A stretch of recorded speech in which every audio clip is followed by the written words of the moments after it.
meeting of the Buncombe County Commission to order. Thank you all for being here. Could we begin the introductory video?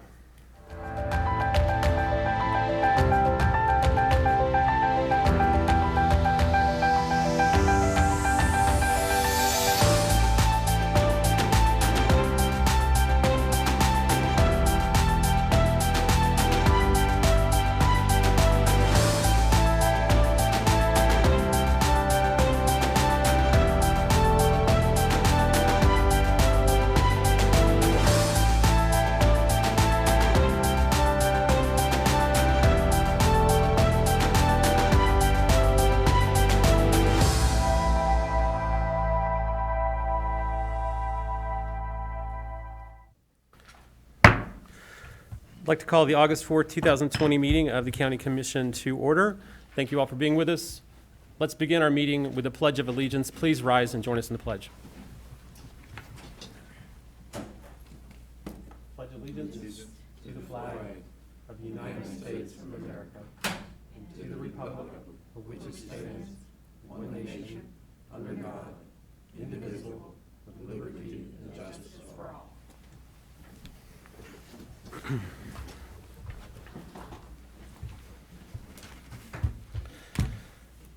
Before we begin our meeting this evening, I would like to ask for a moment of silence to acknowledge the lives of the 46 people from Buncombe County and the more than 160,000 people across our country who have died from COVID-19 since the outbreak began earlier this year.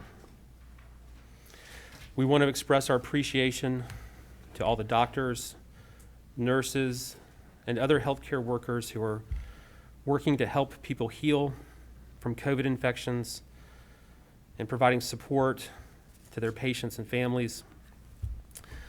I'd like to ask all of us to offer a silent prayer for safety and healing, to reflect on what we can all do to keep ourselves safe, as well as our friends, family, and coworkers as we continue to manage our way through this pandemic.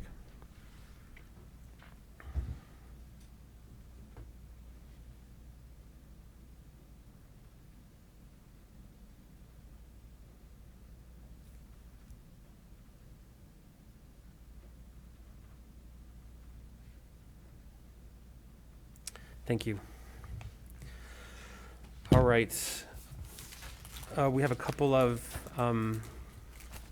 announcements. Let me begin with by reading the ethics reminder to the board. In accordance with the code of ethics adopted by the board, all county commissioners have a duty to obey all applicable laws regarding official actions, to uphold the integrity and independence of the office, to avoid impropriety in the exercise of official duties, to faithfully perform the duties of the office, and to conduct the affairs of the governing board in an open and public manner. Is there any item on the agenda, the outcome of which will have a direct, substantial, and readily identifiable financial impact for any board member?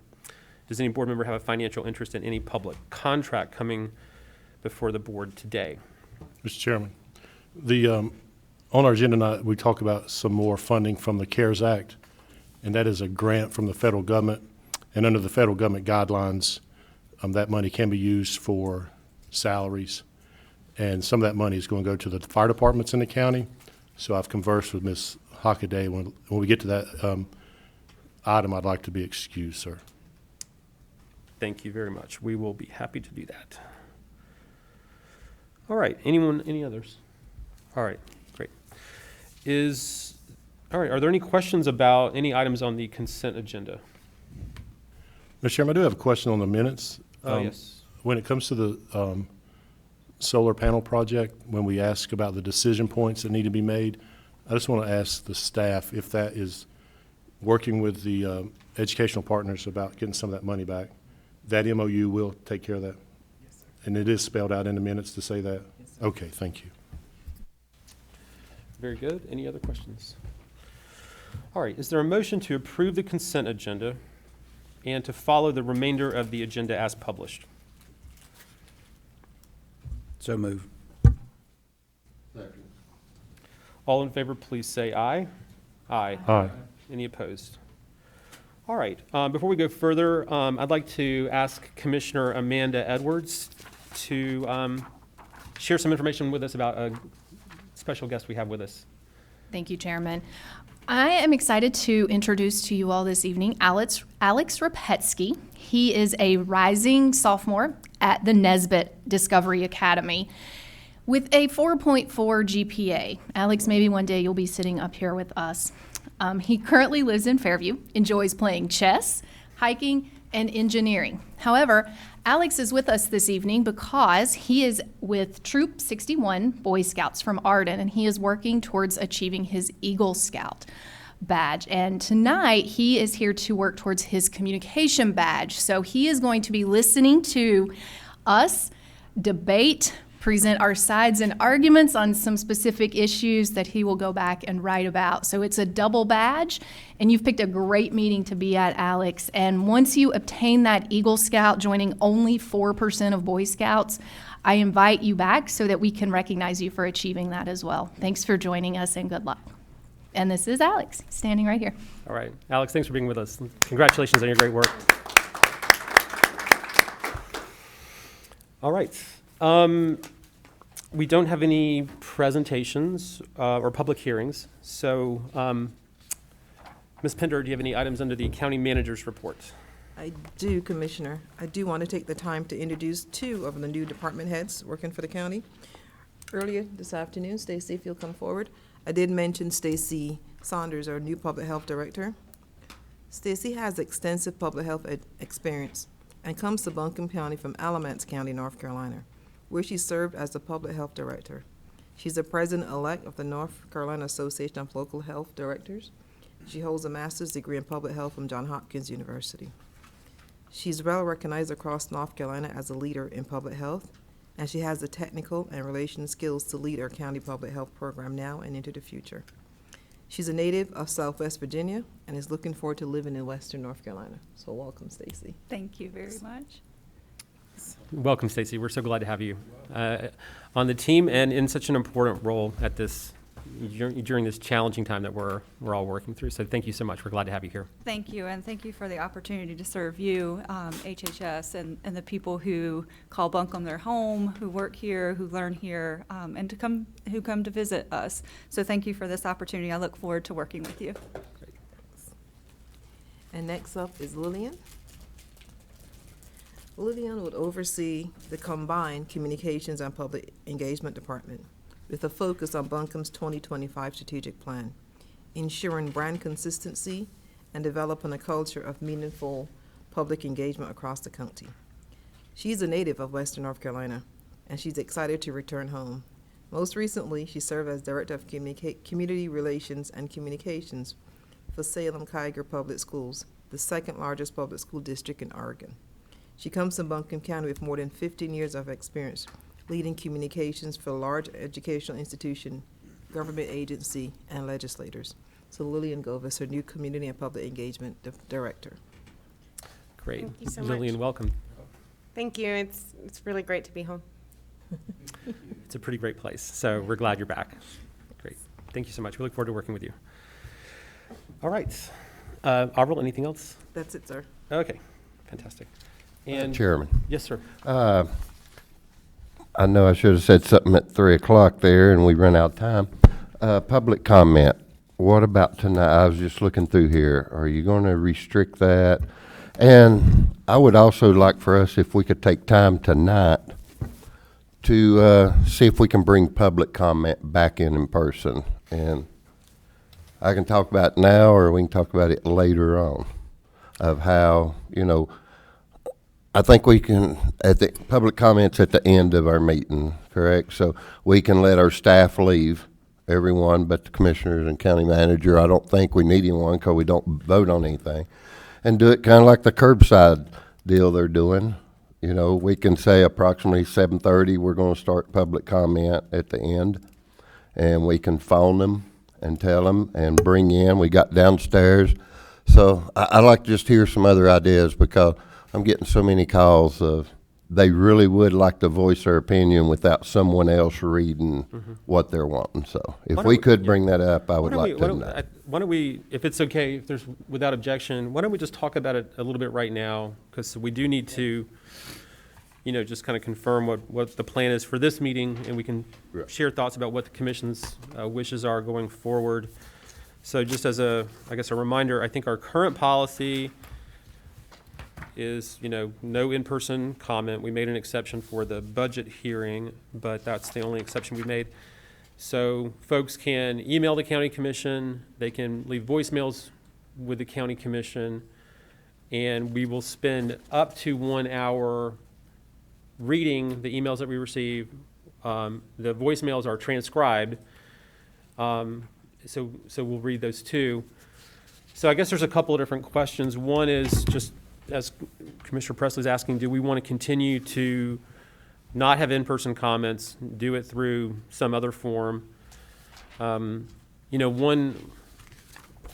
other idea, and Lamar and I were talking about this a little bit just before the meeting, but I think it could be possible for folks who leave voicemails, and it might be a little bit more work, so please speak up if I'm suggesting something that creates any problems from a staff level, but we could just play them. So folks, even if they're not in the room, they could leave a message up to 3 minutes, just like if they were standing here, and we could play it so that we're hearing their voice, and they're talking to us in that way. So that may be one other idea to think about. So, commissioners, what do y'all think? I just kind of put my cards on the table. I personally don't think I'm quite ready to resume the in-person comments.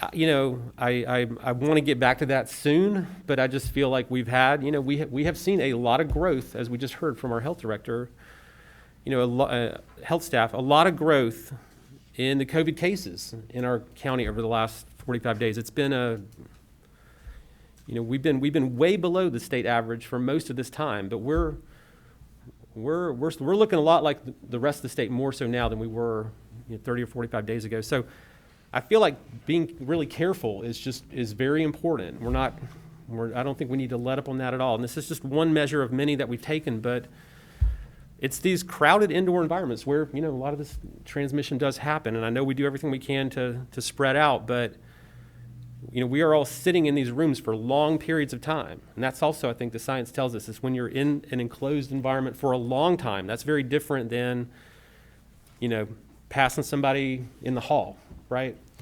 And if folks are coming here, even though they're not going to be sitting in this room, they're going to be sitting in some room, and we don't know when we're going to get to public comment. So to me, it seems like I don't want to do anything to create an environment that is risky. And anyway, so I want to get back to it. I think I'm not quite there yet, but I'm just one vote on this. So I'd love to hear other people's thoughts about all this.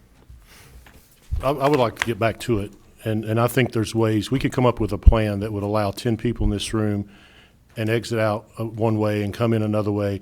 And we're not saying sit them downstairs in another room. We're basically, they would stay in their car till they received a phone call saying, now it's your time to come in the building. I know this is something we got to look at, and we can't do it at our next meeting, but a plan needs to be in place that says, hey, we're going to allow the public to come back in here if the public wants to come in here. Now, the thing is that we don't know when this is going to end. So we could be here till January, February, and if we say we're not ready for it, we're not ready for it. We just need to hear it. And you can see so much by someone's expressions, and right now we're just, you can read these, and some of them are, you pretty much show how they're going by the way the wording is. But I just think it's time that we let our community come back in, come up with a plan that brings them in one door, comes out another door. They stay outside until a phone call, and we put no more than 10. No more than 10 in this room at all. And they have to have face coverings. They have to abide by all of that. So All right. I'm ready to see it back. I think we should move towards, thank you very much. I hear what everybody's saying about, people coming in, but if they do come in, and I would love for that to happen, but if they do, we're going to have guidance from staff. We're going to have to do the kind of things you're talking about. Which they do at other, I mean, Robert, I don't know, I'm trying to think of a specific example where they do that. Well, they'll do that at the dentist, or they'll do that at, at doctor's office. They'll call you and then you come in. So if you're gonna do it, I would think it would need to be that type of, pretty strict. We could immediately, though, we could recommend people, until we decide what this looks like, they could leave a voicemail. I mean, that would help. Leaving a voicemail would help until we can put something together. Because, I mean, if I'm hearing what you're saying, Vice Chairman, that you would, you'd check their temperature, they'd wear a face mask, they'd be called, keeping, their health, and not putting them at risk with anyone else I would think would be a priority, and we would have clear guidelines to make sure that happens. Because you'd have to have one coming in, one coming out. I mean, you couldn't have people lingering in here. Yeah, I think so. And, and our staff there and county manager, they could be leaving because public comment, no one really says anything after that. It's just whoever wants to speak, correct? So we could release 8, 10, or 12 that is here. And, I think, and I know, look at it next couple weeks, next couple, up to a month. But I just think with what we talked about in the 3 o'clock meeting, it would take a lot off of Stacy and Lamar of having to write all this out. And I don't know how hard it'd be on voicemail for that to happen, but I like to hear someone talk and know, what their feelings really are and see how they're expressing it instead of it being read off here. Just, that's my thought. All right, I appreciate it. Other commissioners, let's all just kind of, I think this is something we should all just weigh in on, just to kind of see what we want to do. I think it's a good idea to have the voicemail. I like that because we would hear in their own voice. And 2, we're right in the middle of this pandemic, and we need to show leadership of how we control ourselves in this and what we ask everybody else to do. Now, when we start bringing through, even though it's 10 at a time, droves of people, that can be another issue too. But I think the voicemail, we hear from them, they let us know. I mean, that's what I would vote for. I agree. I like the voicemail idea. I think the word unprecedented has been overused in the last 4 months, but I mean, this is unprecedented. And when you have unprecedented times, you have to think in unprecedented ways and creatively and outside the box. And I think this is a good compromise on that. But at the end of the day, as the leaders of Buncombe County, we have to be concerned about everyone's health and keeping exposure to a minimum. And until we have the data and the science that shows us that we truly do have a decline of positive cases, I think this is a good compromise. Yeah, I'm in the same place. I would support the voicemail.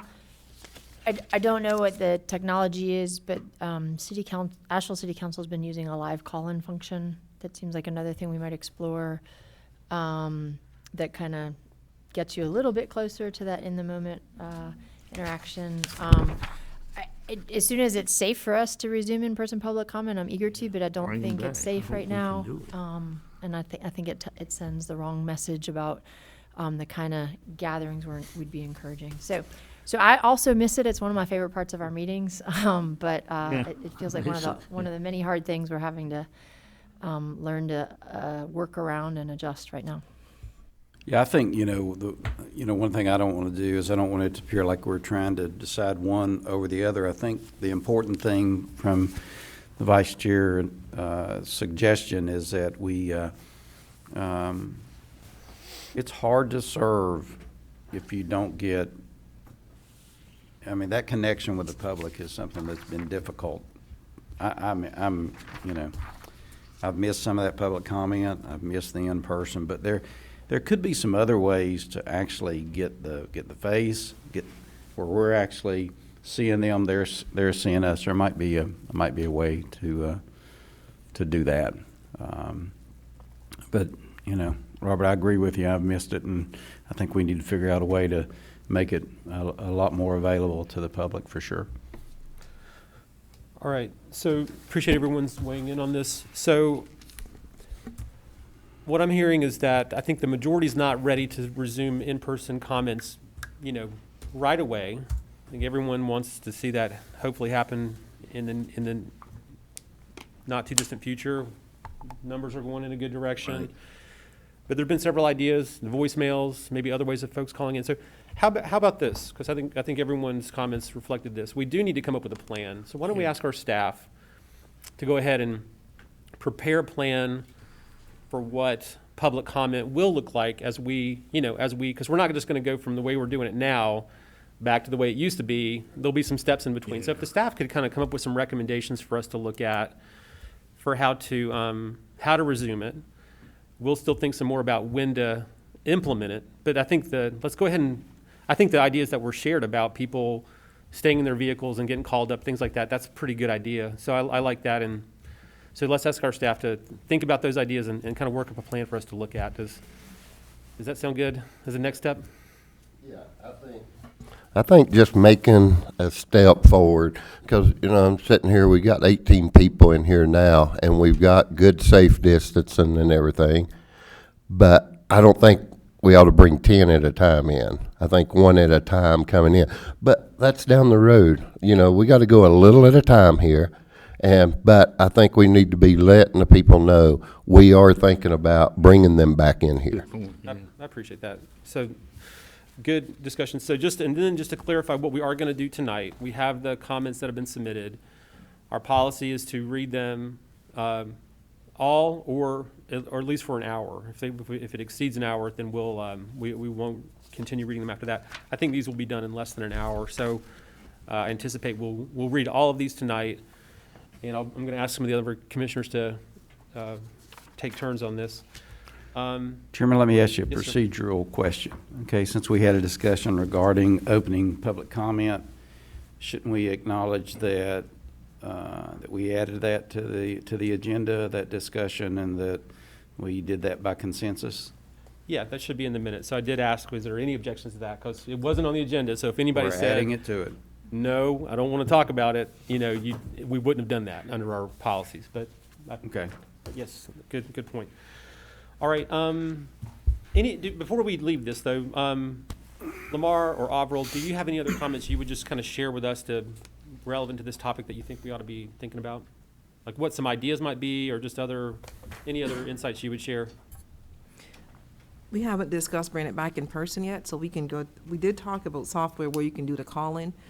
Since city council is virtual, it's easier to do that because they can all zoom in and do that. Yeah, There is a piece of software that we've been getting solicitations from called Bang the Table. So we would take I like it. so we're gonna take a look at that and see how we can plug that in the Okay. meantime. And we'll also talk about a recommendation to start bringing back the public. Okay. as Yeah, well. if we can do, I think voicemails, you hear the person's voice, that's more direct.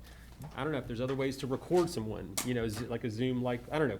Let's think about what the technology can do to kind of help us actually see people and hear people more while we're staying safe. Chairman, they could all FaceTime you. We could do that, maybe? Think about that. Maybe so.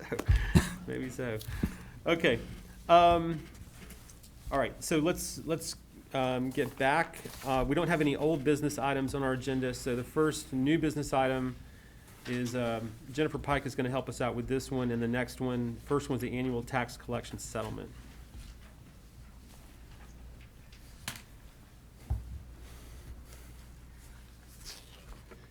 Thank you, Mr. Chairman, members of the board, good afternoon. No. Max, if you'll cue the presentation, please. So I do have two action items this afternoon. First one is the approval of the annual settlement for fiscal year 2020. The second is the adoption of the order of collection for fiscal year 2021. I put together a brief presentation to combine the two actions. I did build in a pause for any discussion, any questions, and the approval of the first item. Because there's a good information in your packet belonging to the annual settlement for fiscal year 2020, I did want to kind of recap quickly what is included in that annual settlement. It does require approval. The key components are the summary of the net levy and collections for Buncombe County and the jurisdictions and districts we bill and collect on behalf of. We also include what the North Carolina Department of Motor Vehicles collects for registered motor vehicle property taxes. We've got a list of unpaid fiscal year 2020 property taxes and the list of taxpayers who've been found to be insolvent. This only applies to personal property taxes, and these are uncollectible. So this is a consolidated view of all districts and municipalities that we collect on behalf of with their fiscal year 2020 collection rate. I'll be happy to answer any questions on these or anything you'd like to add. We did wind the year up at a little higher than I anticipated. I was concerned where we were going to wind up. My staff was very diligent in being accessible and reaching out to the taxpayers, even though we were closed to in-person payment processing. All right. So if there are no questions or comments, Hey, time for approval. I'd like to ask a Absolutely. question. The registered motor vehicle, I know that the state is extending that out. So I know if it was in June, you don't really have to pay. So how would we basically end up getting that, or would that hold off some of our income and money that we wouldn't be able to show until November? Or? It has, the collections have actually been much higher than I thought they would be. I was concerned we'd see a significant drop with that approved delay, but we've only seen about a 10 to 13% drop in the months we've come through so far. And so August now begins, the due dates are back to normal. Commissioners, I do want to take a few minutes and say thank you to Jennifer and her staff, especially during this pandemic, for the collection rate to be where it is for Buncombe County and the other municipalities is a testament not just to the collections, but also to the care that they did to talk to our individuals and to our taxpayers. We took that to heart so I'm thinking about Commissioner Fryer, and he would bang constantly about how we're treating our taxpayers, and I want to just recognize the fact that staff has been mindful of that. They've done a fantastic job of collections, whether it was payment plans or whatever. So I just want to say thank you to Jennifer and her staff for the work they've done on this. Thank you. Thank you. Thank you very much. And do we need to go ahead and vote on the settlement? Please. Okay. Is there a motion to approve the annual settlement? I move that we approve the annual settlement for 2020. A I second. mean, yeah. Okay. All in favor, please say aye. Aye. Any opposed? All right. So the second item is the order of collection. This one is a really quick one. This is my authorization and requirement to move forward and collect the fiscal 2021 property taxes. Are there any questions on that piece? So I now ask for your adoption of that. Is there a motion to approve the adoption of the order of collection? So move. All in favor, please say aye. Aye. Any opposed? All right, thank you very much. Thank you very much. Okay, next up is the schedule of values for reappraisal 2021, and Keith Miller will present this item. Thank you, Mr. Chairman, Commissioners. Ask Max to queue up a short presentation for you. So before we can move forward with the reappraisal 2021, I need to ask this board to approve the schedule of values. The North Carolina General Statute sets out a process for that, and it takes us a little over 30 days to work through that process in order to get the schedule approved. So that's tonight. Hopefully we'll begin that process. So the statute says the commissioners must adopt a schedule of values for any general reappraisal. And let's talk again a little bit about what the schedule of values does and what it gives to us.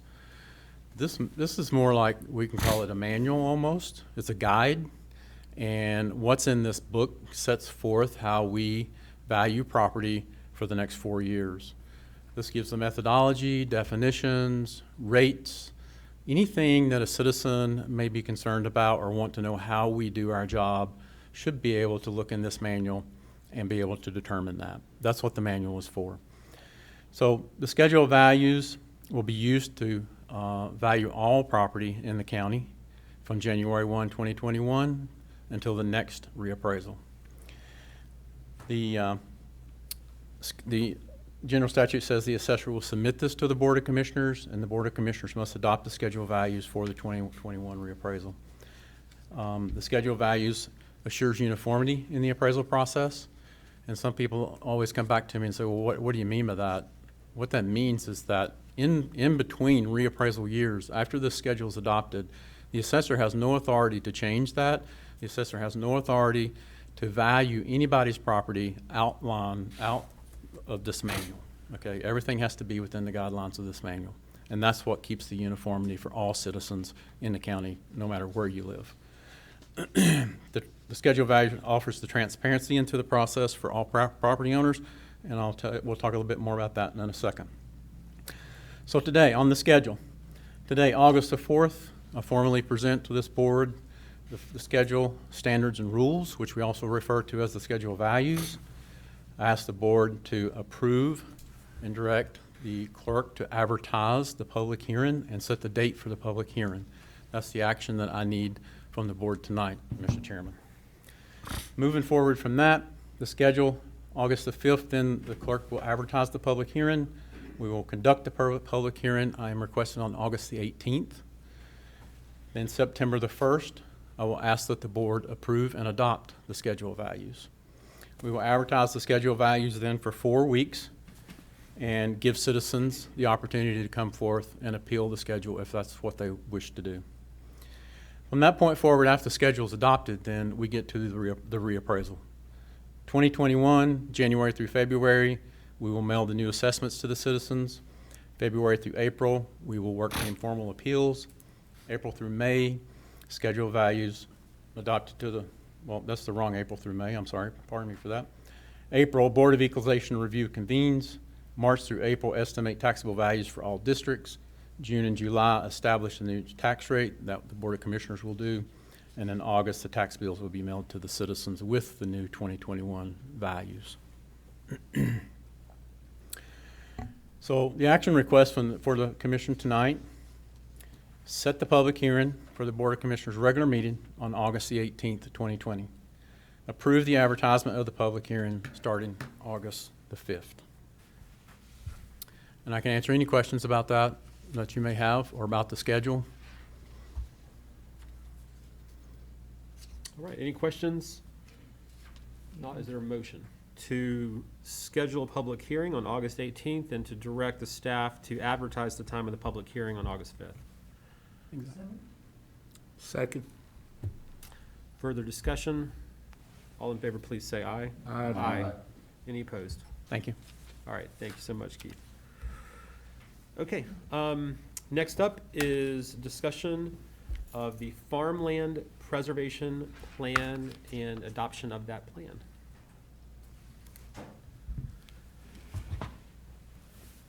Good evening, Commissioners. Good evening. Good evening. My name is Ariel Zipe. I'm the Farmland Preservation Coordinator for Buncombe County Soil and Water Conservation. I am very excited to be here to share with you our new Farmland Protection Plan that we've been working on over the past year. In collaboration with Smithson Mills, the Soil and Water staff, the Ag Advisory Board, the Soil and Water Board, we have created this plan to help guide Buncombe County's farmland protection efforts. As the Farmland Preservation Coordinator, my work is focused on identifying priority farming regions, protecting farmland in perpetuity, and to ensure the future for farming and the local food system in Buncombe County. Our farmland preservation program is award-winning. It's well-known around the state as a leader and an innovator. This plan will also help support and expand the work that we currently do so well. We deeply appreciate your support over the years and believe that Buncombe County can continue to set a precedent for others across the state. In collaboration with the Communications Department, we have a short video we'd like to share about the presentation in order to include our local farmer input on farmland preservation in Buncombe County. Please enjoy.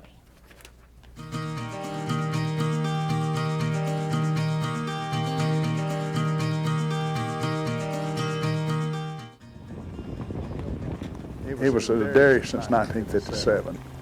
I bought it from my father, which he had inherited it from his father, which he had, as far as I know, he inherited it from his father. I'm always optimistic about farming in Buncombe County. I think the way the farming has been done in the past, the future is going to change. I think you'll see more smaller farms.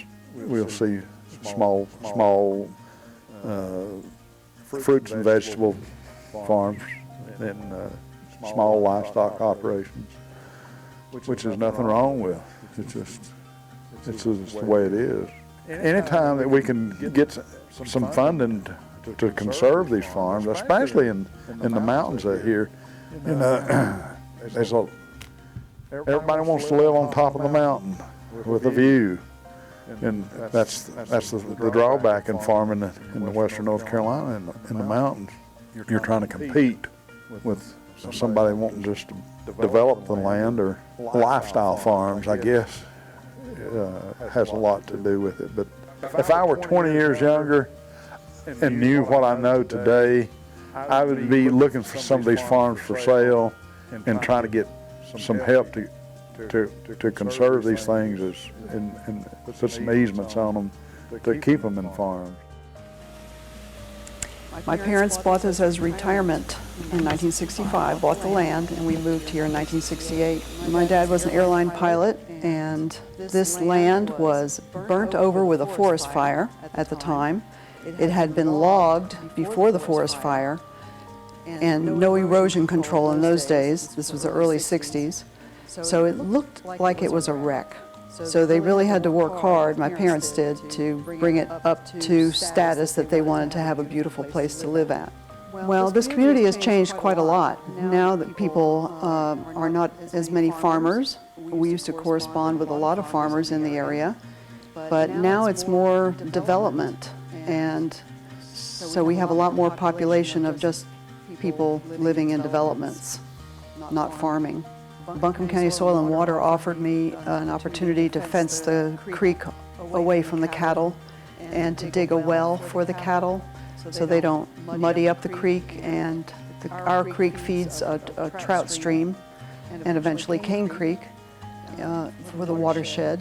So I took advantage of that cost share, and it was a good thing. The banks now are not eroded. They're full of beautiful asters and goldenrod from my honeybees, and the birch trees have come back to the banks. I was so happy that Buncombe County Soil and Water helped me with a conservation easement, because what happens to this farm after my vision is gone and I'm no longer here? It needs to continue, and I feel like we were continuing my parents' vision of enjoying the land.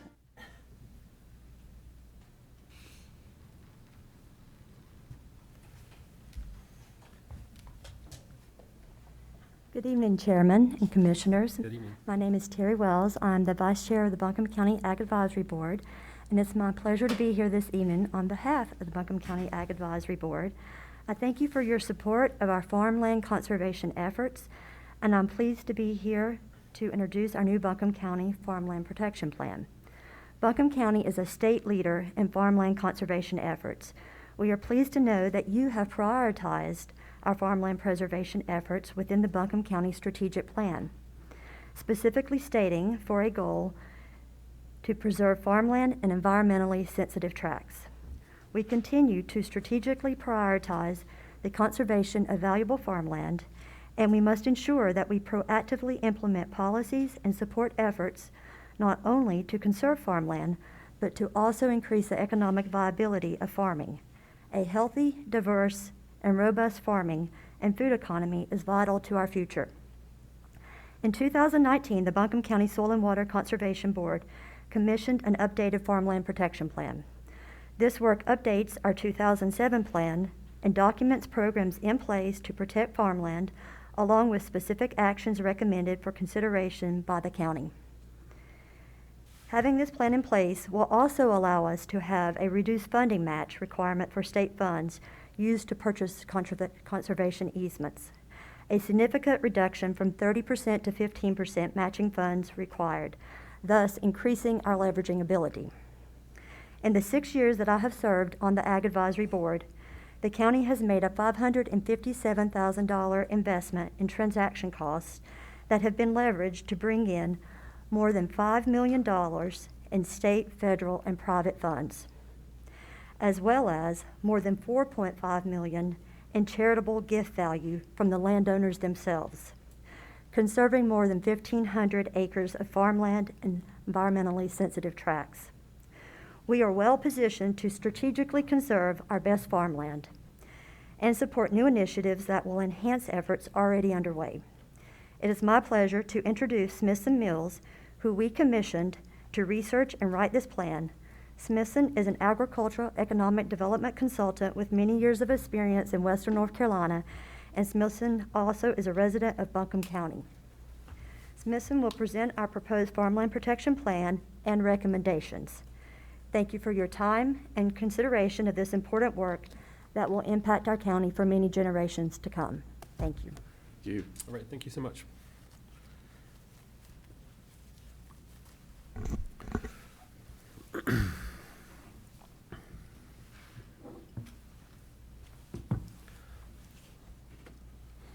Mr. Chairman, Commissioners, good evening. Good evening. Thank you for being here tonight to learn about the Farmland Preservation Plan. We've been working on this for about a year. It's been a real pleasure to work with the Ag Advisory Board. I'm glad to let you know that you really have a board of experts when it comes to agricultural preservation and farming. And so it's nice to work with very competent people who are passionate about farming. Is this click forward? Okay.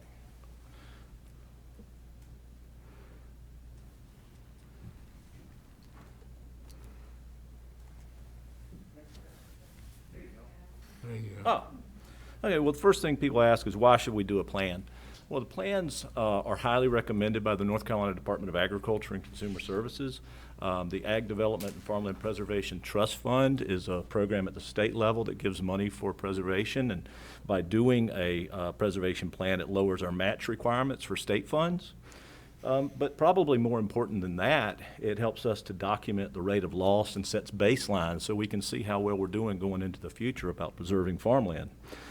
We help to identify land under the greatest threat of development, and we facilitate serious discussion about planning. It allows local leaders to set priorities and goals that align with the 2025 strategic plan.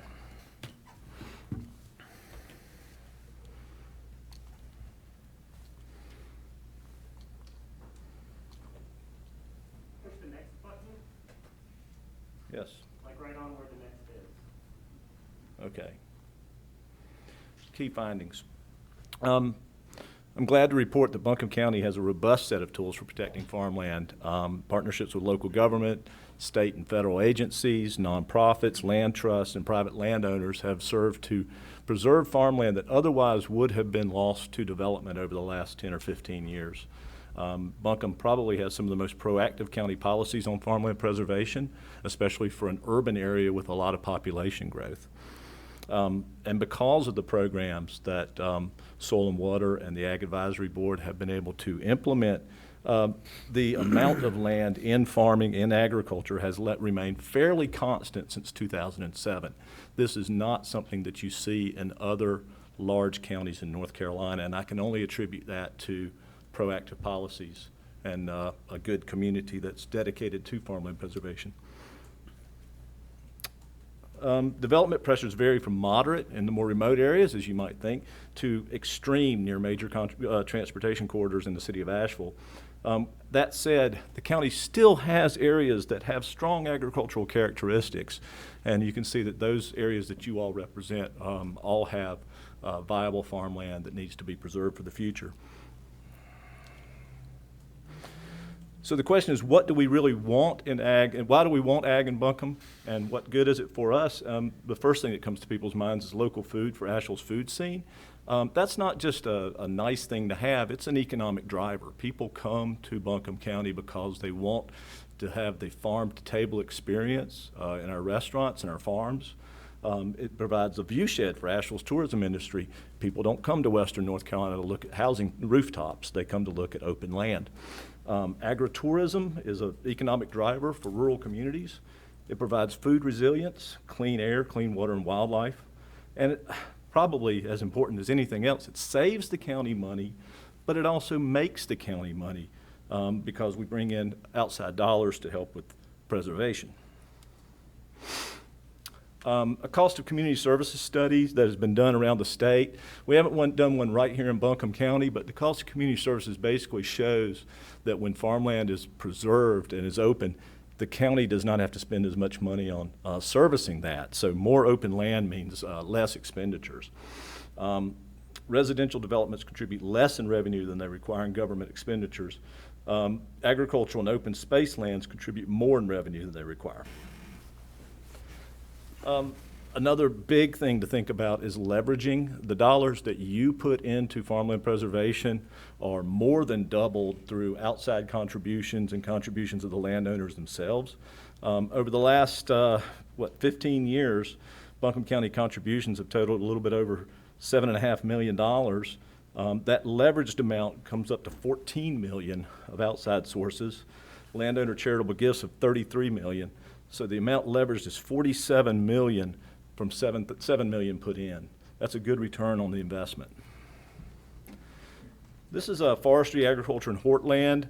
Horticulture, forestry, and agriculture make up about 95,000 acres in the county.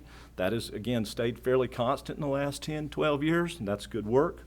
But you can see where those lands are. That said, development pressures in 2019 have been quite severe, and you can see the new construction permits, well and septic permits all over the county, and we're starting to see larger scale development in floodways and floodplain areas that could threaten both the water quality as well as the soil quality for some of the areas. Prime soils with floodway. Prime soils are hard to find in Western North Carolina. Most of it's along the riverbanks, and you can see obviously where we have a lot of that. But floodplain and floodway development is something that ultimately is probably not sustainable. So I'd encourage y'all to keep an eye towards preserving these prime farmland, prime soils along the riverways. Key challenges. The single key challenge is to recognize that we have competing interests between a desire to preserve open space and a desire to have more affordable housing meeting population growth demands. These seem to be mutually exclusive, but they're not. There are compromises and there are smart strategies where you can address both of those. How we navigate these are going to determine where we live in 20 years' time. Recommendations from this study are continuing to support farmland protection through existing policies. Basically, your Ag Advisory Board and your Soil and Water Board are doing good work now. They need to be continued to support that. Long-range and comprehensive planning for the county is essential. It is also important that we promote and implement outreach and education on land taxation, estate planning, and farm transition. We did a survey of landowners and present use valuation, and a large percentage of them said that they needed more education and knowledge about how to plan for transition of their land. So when land is lost is when the elder of the family dies, passes on, the kids don't want it, they sell it.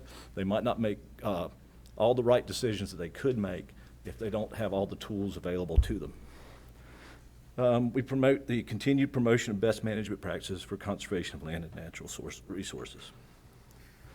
Continuing recommendations. Continue county-level funding to support transaction costs for purchase of farmland conservation easements. Right now, the amount that you're putting in is helping with the preservation of around 3 to 4 tracts a year. Is that about right? 3 to 4? There's a backlog list of people who would like to participate in that, and any way that can be increased for farmland preservation, such as collecting PUV deferred fees, stormwater fees, using fees for additional projects, and more staff support for the program could all be useful for continuing farmland preservation. We also recommend that you work aggressively to leverage county funding.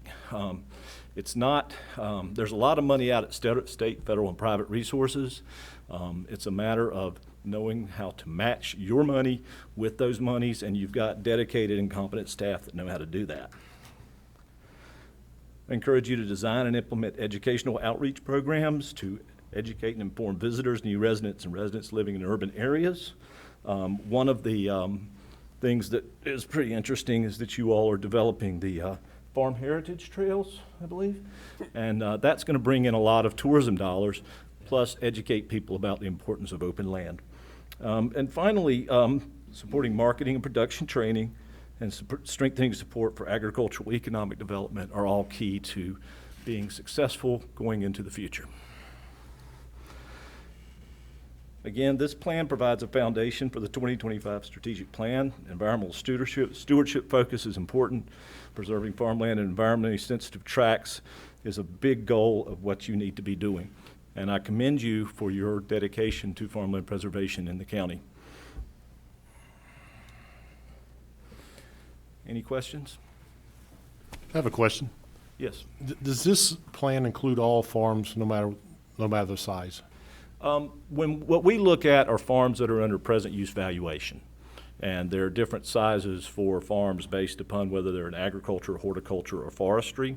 So the main focus is on those that do meet the present use valuation designation.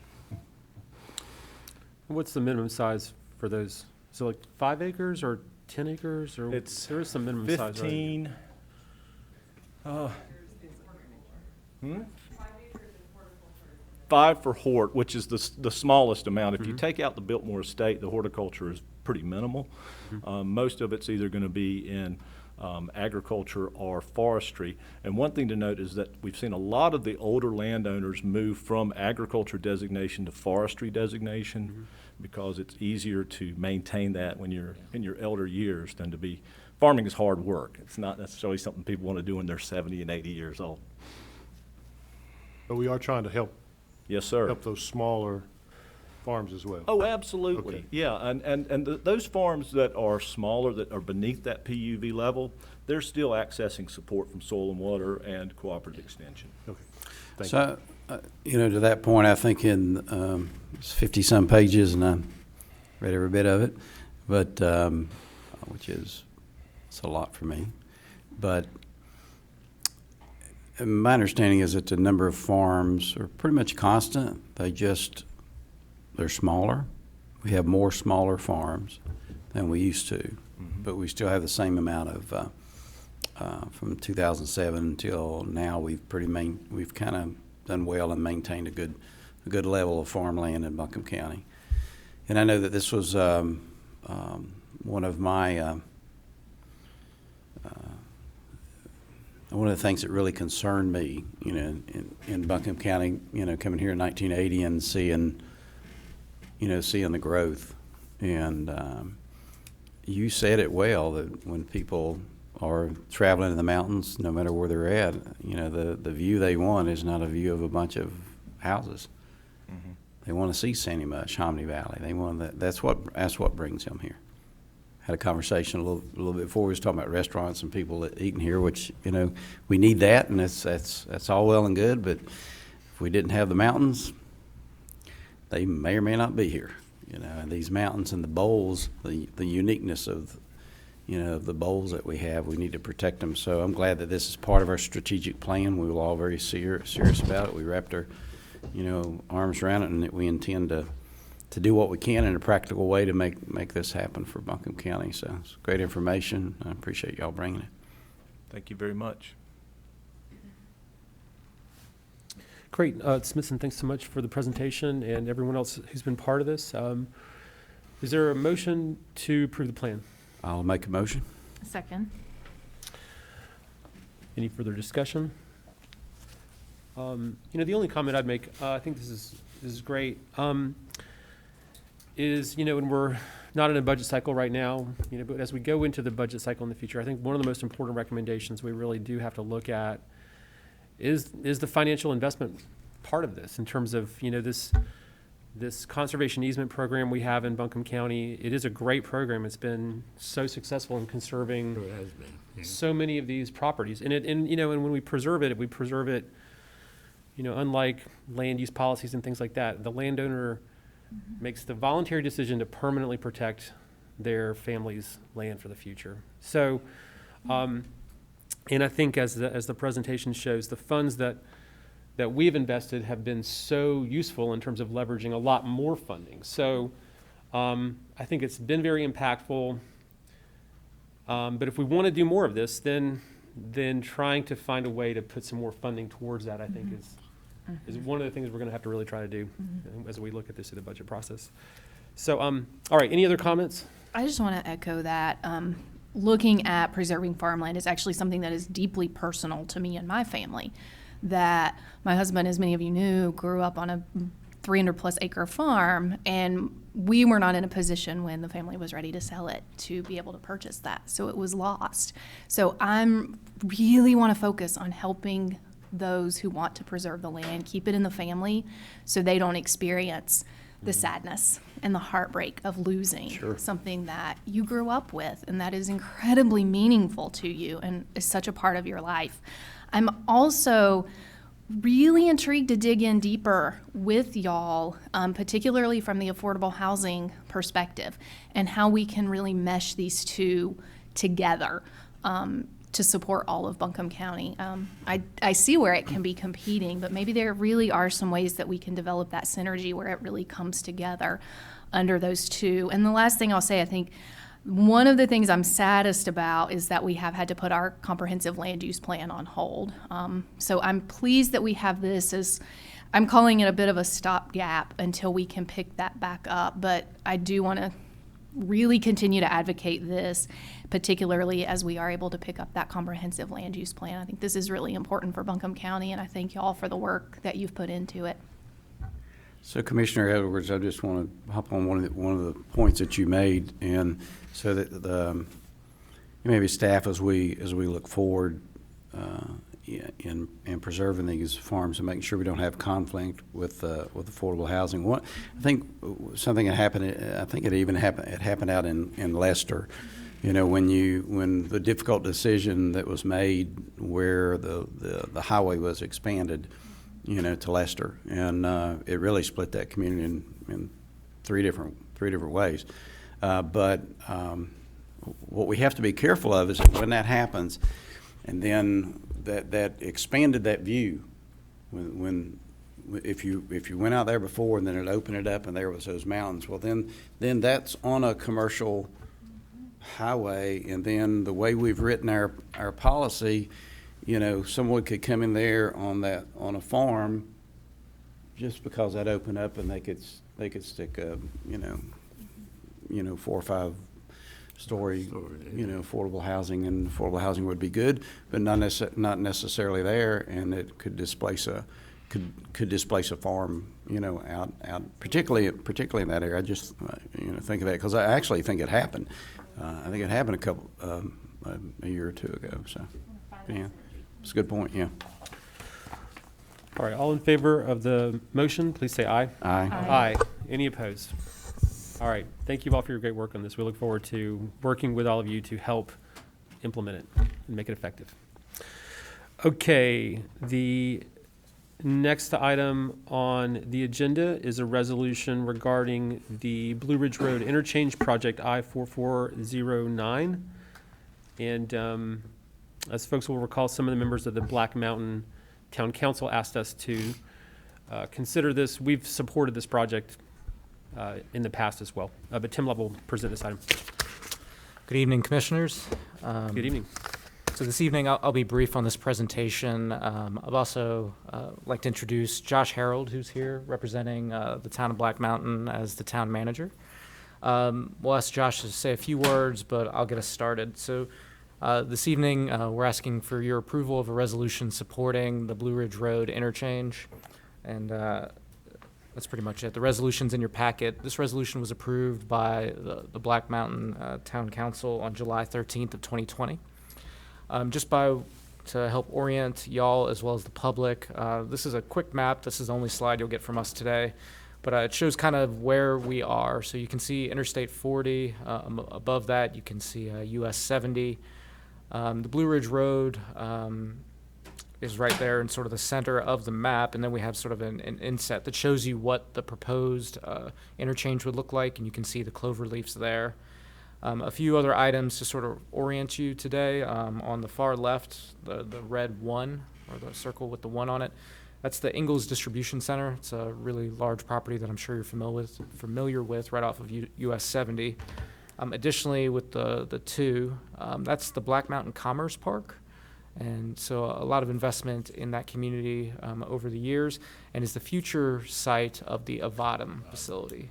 And Avatum, as a reference, was the largest jobs announcement we've ever had in Buncombe County at about 550 jobs. They haven't constructed their site yet, but there's an access road that goes through there. And so a really promising set of parcels. So with that said, that's orienting you to where this is.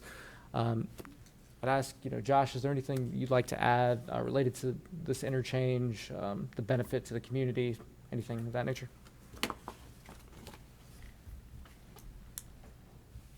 Mr. Chairman, Commissioners, I appreciate the opportunity to be here tonight. I would say that, with DOT's funding woes right now, we would just want to make sure that this project is still in the front of everyone's minds. It's a very important project for the town of Black Mountain. And it has the potential to kind of redo our whole downtown with getting truck traffic off of our downtown streets, making that more pedestrian friendly, as well as serve the Commerce Park and the Avatum facility and Ingalls Warehouse out in the west part of town. So I appreciate the consideration. Great. All right. If there's no other questions, the request of the board is to approve the resolution. And fantastic. Is there a motion? I'd like to make a motion to approve the resolution. Second. Second by Commissioner Penland. All in favor, please say aye. Aye. Any opposed? All right. Thank you very much. Thanks for being here. I appreciate it. It's a good project. We'll make sure it stays on track. All right.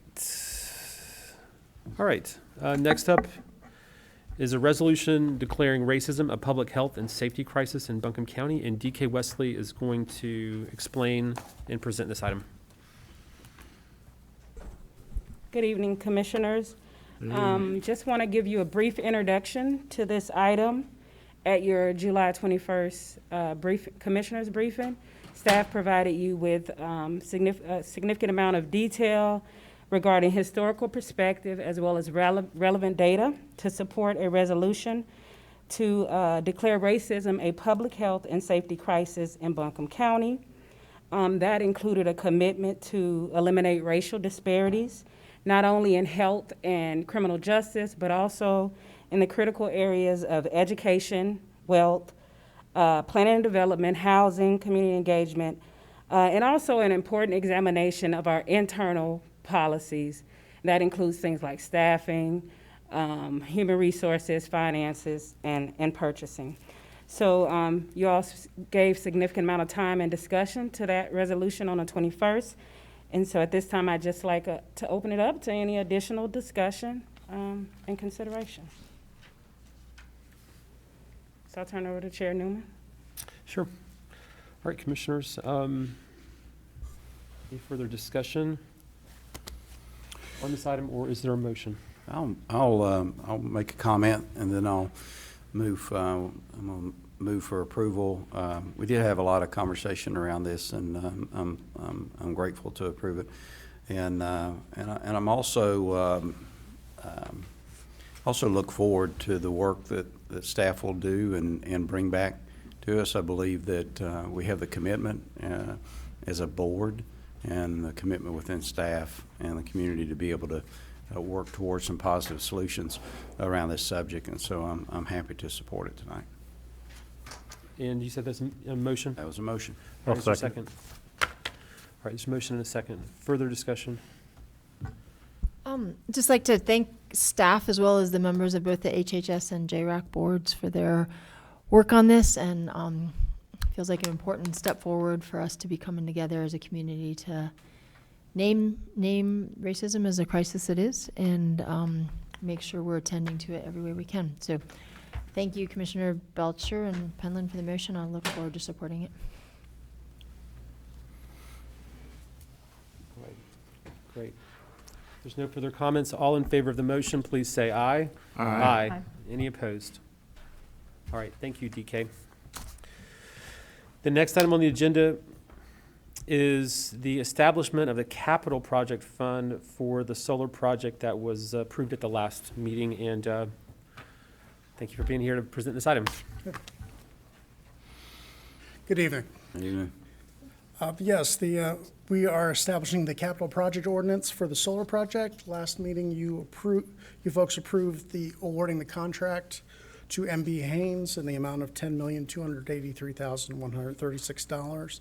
And this ordinance is simply to establish the associated capital project and the budget. We will return in October after RFPs have been received for debt issuance. Any questions? Nope. I don't have any questions. Anybody have any questions? All right. Is there a motion to approve? So moved. Second. All in favor, please say aye. Aye. Any opposed? All right. Thanks so much. Okay. Next up, we have Jennifer Barnett, who's going to present a budget amendment for coronavirus relief funds. I'd like to make a motion to excuse Commissioner Penland from the requirement to vote on this item. Second. All in favor, please say aye. Aye. Any opposed? All right. I'm John Hudson. I'm standing in for Jennifer, who's on a well-deserved vacation. No problem. And so we have a pair of budget amendments related to the coronavirus relief funds. These are federal dollars from the CARES Act that we are receiving to support our expenditures to combat coronavirus.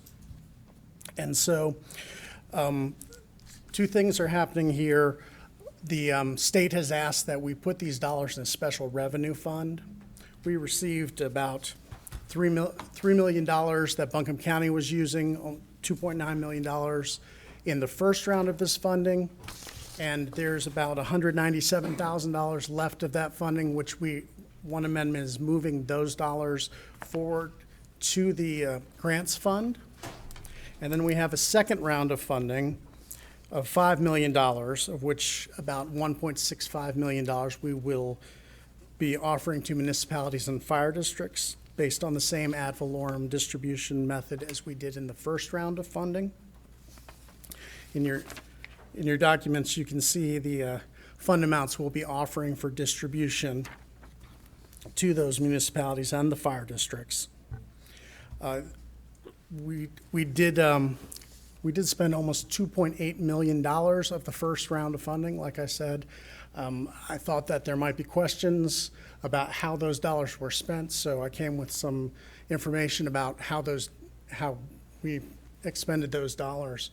And we had $1.7 million of that was for salaries for employees, about $977,000 in public health and public safety employees, and then another $729,000 in salaries for non-public health, public safety employees who were substantially dedicated, that 50% or more of their time was involved in combating coronavirus and helping with the county's coronavirus efforts. And so there were many employees who were tasked with jobs that weren't their normal duties, and then they all pitched in, and those are the salaries that we've paid here. We also have about $938,000 that we applied towards operating expenses. You can see the top list of the top 5 things that we spent those dollars on. General assistance is just general assistance of helping people get by with food and utilities and such, personal protective equipment, food delivery, supplies, and testing sites. So that's how we did spend the first round dollars that we have already spent. So we have the round $2, about $3 million that Buncombe County will again have to spend. We anticipate spending on, again, staffing for public safety and public health, isolation and quarantine, and testing sites. Departments are due to submit plans to the finance by August 10th with how they expect to spend dollars. So these are the main areas that we expect to see them spending their dollars. The other areas that we might see is that we might need to upgrade facilities. We already have been working on making the tax collections office friendly with plexiglass and social distancing, and the courthouse has some needs, so there'll be some spending there. And then there are increased janitorial costs. Are there any questions? Could you make a suggestion I want to make sure we get the motion correct. How should the motion be phrased? We are asking you to approve the 2 budget amendments attached to this request for board So action. we should have 2 motions? There's 1 motion with 2 budget amendments Okay. attached. Okay, so is there a motion to approve the 2 budget amendments? Second. All right, there's a Are motion. we sure about that? So we got a $5.2 million budget ordinance. Is that the only one I see? There's the moving 197,000. Yes, we're moving $197,000, which was the remainder of what we haven't spent from the first round, to interfund transfer so we can move it to the grants So this fund. is addresses the 197,771 and the $5,069,181. No. Okay. All right. Any further questions? So I'll make that motion to cover both of them. Did I make that motion? You seconded it, I think. I did second it, Yeah. okay. And Yeah. All right. Commissioner Presley made Presley the made the motion. All in favor, please say aye. Aye. Any opposed? All right, thank you. And you got one more for us, right? Or who's doing the Dogwood Trust? Tim Love. Okay. Tim's got for that. Great.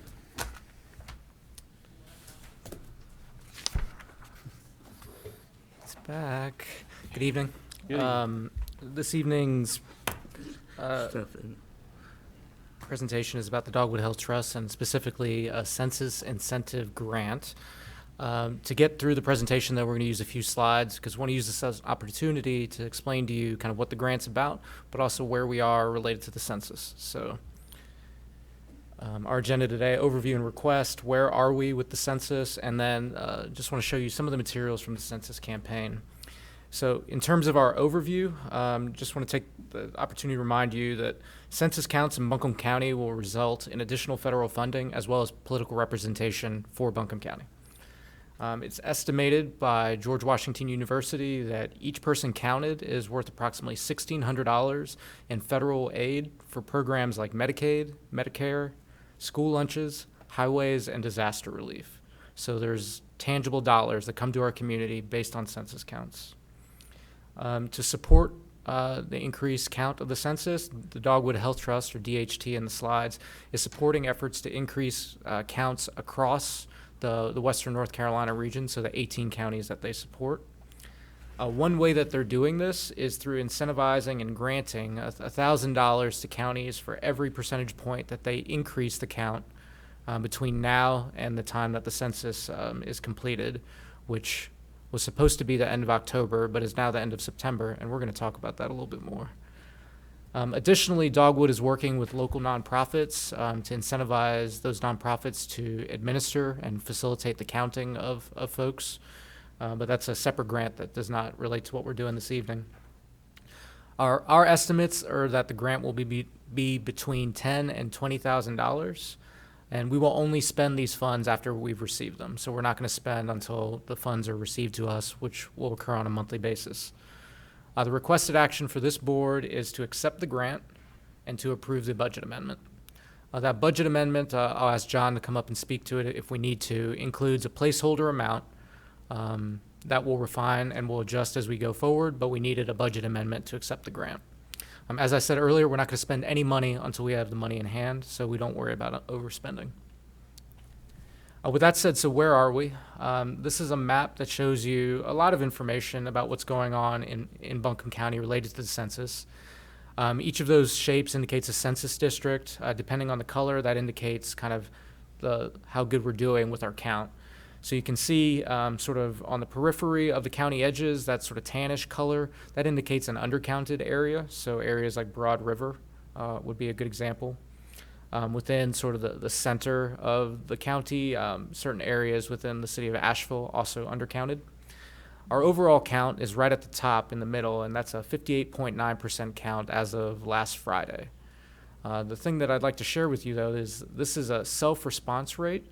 So this indicates someone who has either completed the census online, who turned in a mailing that came to them, or did it over the phone.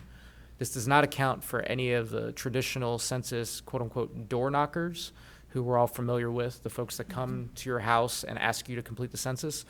None of that work has happened yet, as you might guess, related to the pandemic. Door knockers aren't expected to hit the grounds in Buncombe County until August 11th, which is soon, but does not give us much time with door knockers in the field, sort of taking us the extra mile to get us from 58.9% to our goal, which is 80%. As a friendly reminder, if we assume that we're 20% off, you can sort of back into the math and the potential federal loss of dollars that we're talking about there. So with that said, here's where we are. What are we doing to try to help? And so, the Buncombe County has been working, our staff, with members of the community since early January, and local nonprofits, municipalities, the business community, et cetera, to sort of get the word out related to the census. And so I'm going to show you a few things that we've done. So there's a media campaign that's been going on, and these are just snippets of examples. So, at the bottom left, you can see some advertisements that have occurred on the iHeart radio set of stations, Kiss Country, Rock 105 as examples. In the middle, you see La Neta Radio, which is a JM Pro radio station. So that's a Spanish language census radio show where we partnered with JM Pro, where they've been supporting us. On the far right, that's a YouTube video that is a Spanish language cartoon that speaks to children about why they should be counted and ultimately talk to their parents about getting counted. Top right is a sticker that will be delivered to some of our schools. The theme here is I Count Too. So we're trying to influence parents to complete their counts based on their children. The reason we chose some of these marketing campaigns is we know our hardest to count populations are children 0 to 5, hence the stickers, Spanish-speaking populations, hence the work with JM Pro, and then also, through our media campaign, just making sure that we're hitting larger groups of people as well. We've also taken a more traditional approach with physical mailings. So at the top left, this is a water bill, and I've highlighted some language in the Black Mountain Water Bill that reminds people to complete their census. On the bottom right, we have an example of a direct mailing that we sent to hard-to-count populations at their homes as a reminder to complete the census. You'll notice that that very simple postcard is in 3 different languages to make sure that we were getting the word out the best way we can. I've included another sticker just because they're kind of fun. Next up is our library campaign, and one of the challenges that we face with this census, unlike any other census, is it's the first online census. Never had that opportunity before. Really easy if you have the internet. So we've been trying to support our community by making it easier to take the census online. So on the far left, you can see some marketing. This will be in the form of yard signs that you'll see at all of our libraries in the very near future, that these are free Wi-Fi zones, and here's the login information to access the internet in the parking lot of those libraries. So I think you can probably connect the dots here. This also serves us well as we talk about kids going back to school and the need to be able to access the internet if they can in their homes. Additionally, you'll see large complete your census here signs at those libraries as well. Those will be in the form of yard signs as well as flags. So 2 birds, 1 stone here, spreading the word about access to the internet, but also the census. There's also a number of campaigns that are being led by our folks at the state. You see 2 here. One is targeted to farm workers, and then another is targeted specifically to the Latinx population. So again, just trying to get the word out to as many people as we can. So the question becomes how to help. And so my how to help is as much to this board and the folks in the room as to anyone who's listening. I've showed you a percentage that's 60% counted in Buncombe County, which is 20% off of our goal. And this is a self-response rate, so we know that we're going to have an uptick as we have door knockers in the field. What I'd like to tell you, though, is we're expecting our door knockers to be in the field, starting August 11th through the end of October. The current plan right now is to reduce that amount of time and complete the census by the end of September. So just this week, we've been notified that we're shortening that window by about a month, which is, in my opinion, substantial. The School of Government reports to us that approximately 4 million people, North Carolinians, have not been counted, and equates that to over $8 billion in federal revenues that would go not just to Buncombe County, but to the state, but that support programs like Medicaid, Medicare, school lunches, disaster relief, highways, and you name it. There's thousands of programs that are supported through census allocations.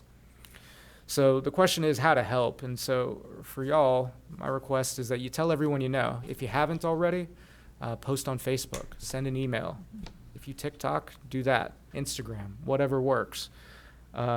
If you haven't already, I think this is crucial, make an announcement at your workplace, your boards that you work on, your church, your religious institutions, wherever you're at, or any other organization that you're affiliated with.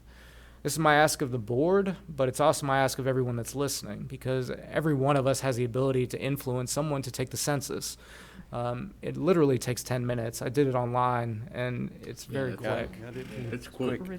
The payoff, and I'm sorry to be redundant, but my household, that's 4 people, times $1,600, times 10 years.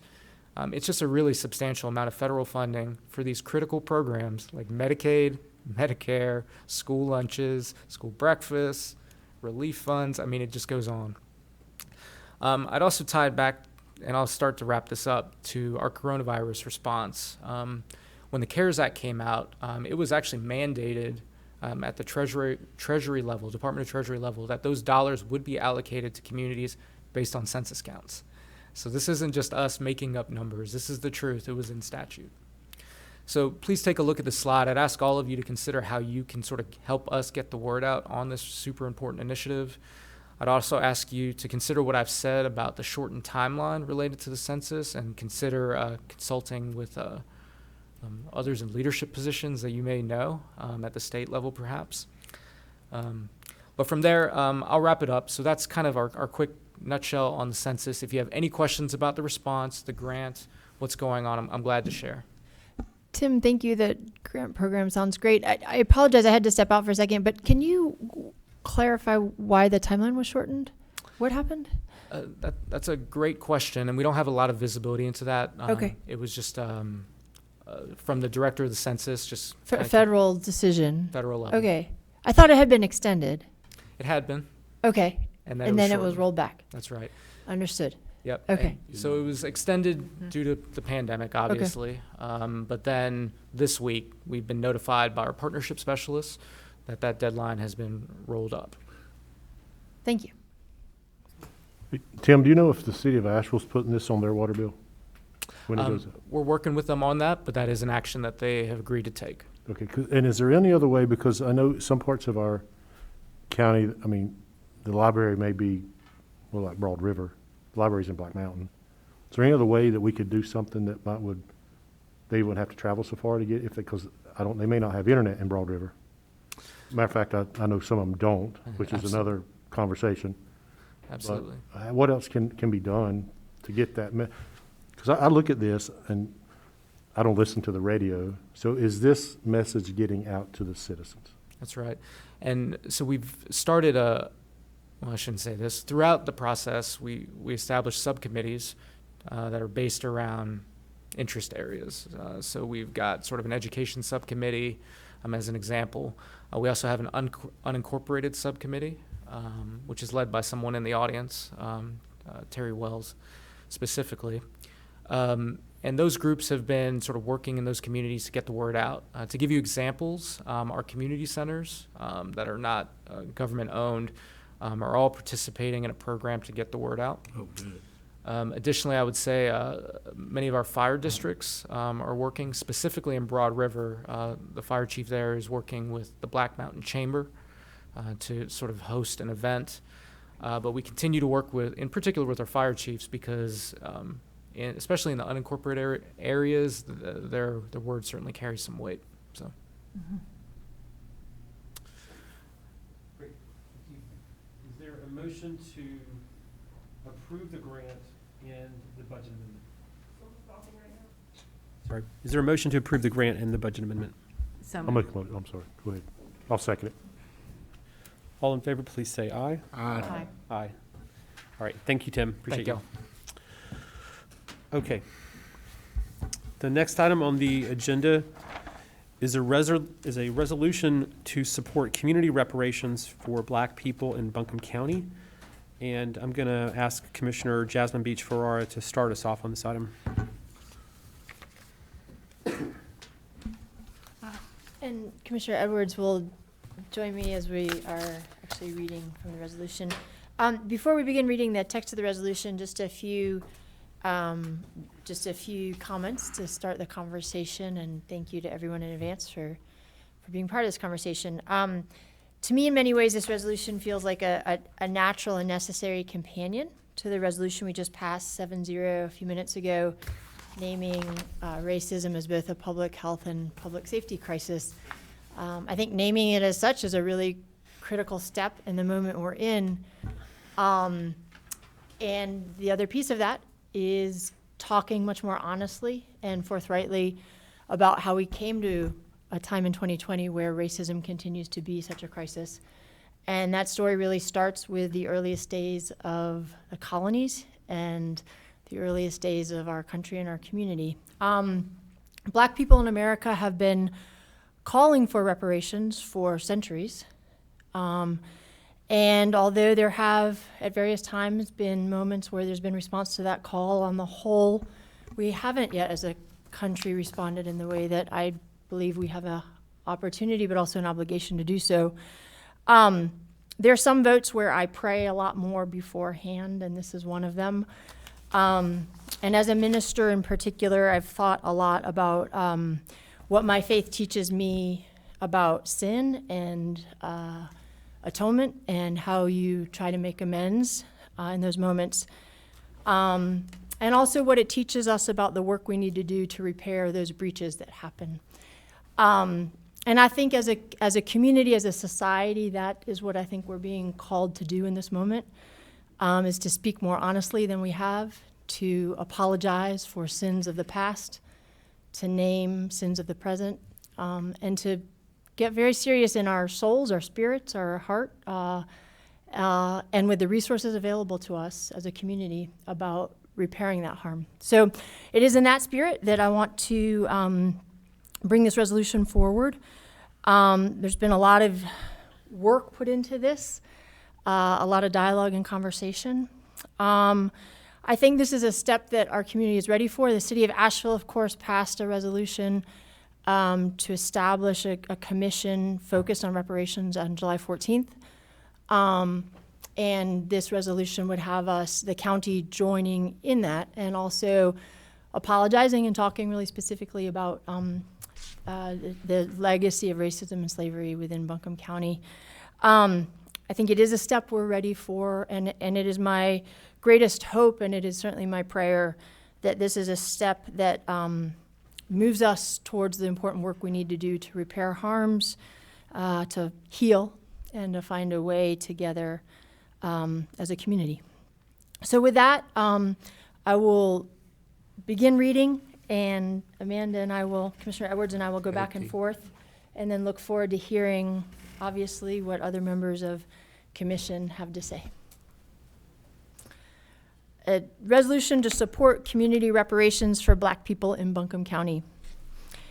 Whereas between 1619 and 1865, an estimated 4 million people were unjustly enslaved in the colonies in the United States. Whereas in 1860, on the eve of the Civil War, there were an estimated 1,913 people enslaved in Buncombe County. At that time, 12,654 people lived in Buncombe County. Whereas slavery represented an irreconcilable contradiction in our nation's founding, a young democracy committed to the ideals of liberty and justice, and yet actively perpetuating the degradation of Black people. This contradiction, what some have called our nation's original sin, has yet to be fully addressed, and systemic racism continues to this day. Whereas the early American economy, including in North Carolina, was built with the labor of enslaved people who were denied the ability to generate wealth from their labor, and who were instead subjected to brutal and inhumane abuses, including violence, the forced separation of families, being denied access to education and voting, and death. Whereas even after slavery was abolished by the 13th Amendment, Black Americans in the South continued to be persecuted under the regime of Jim Crow laws and segregation. Whereas between 1877 and 1950, more than 4,084 Black people were lynched in the South, including 3 people who were lynched in Buncombe County. Whereas many Black Americans could not effectively exercise the right to vote in the United States until the passage of the Voting Rights Act in 1965, due to racist state and local voter suppression laws. Whereas public schools in Buncombe County were not integrated until the 1966 to 67 school year, as a result of a district court ruling more than a decade after the 1954 U.S. Supreme Court ruling in Brown versus Board of Education. Whereas even after the era of legal segregation ended, Black Americans continue to experience the harms of institutional and systemic racism. Whereas urban renewal in Buncombe County destroyed many homes and businesses owned by Black families and greatly harmed many traditional minority neighborhoods, displacing many people to live in public housing. Whereas, despite decades of policy-level efforts and community and faith-based efforts to create racial justice, deep disparities persist for Black people in Buncombe County, including but not limited to the areas of infant mortality, home ownership, ownership of businesses, earnings, health, education, justice system involvement, incarceration, and life expectancy. Whereas in Buncombe County, only 41% of Black people own the home they live in, compared with 65% for white people. Whereas although Black people comprise 6.3% of the population of Buncombe County, less than 2% of businesses are owned by Black people. Whereas Buncombe County has a leadership role in supporting economic development, public education, and health care in our community, and must assure this vital work is carried out so all people have an equal opportunity to thrive, and that no part of our community is left behind. Whereas the U.S. Congress passed resolutions via House Bill 194 in 2008 and Senate Concurrent Resolution 26 in 2008, apologizing for slavery and Jim Crow.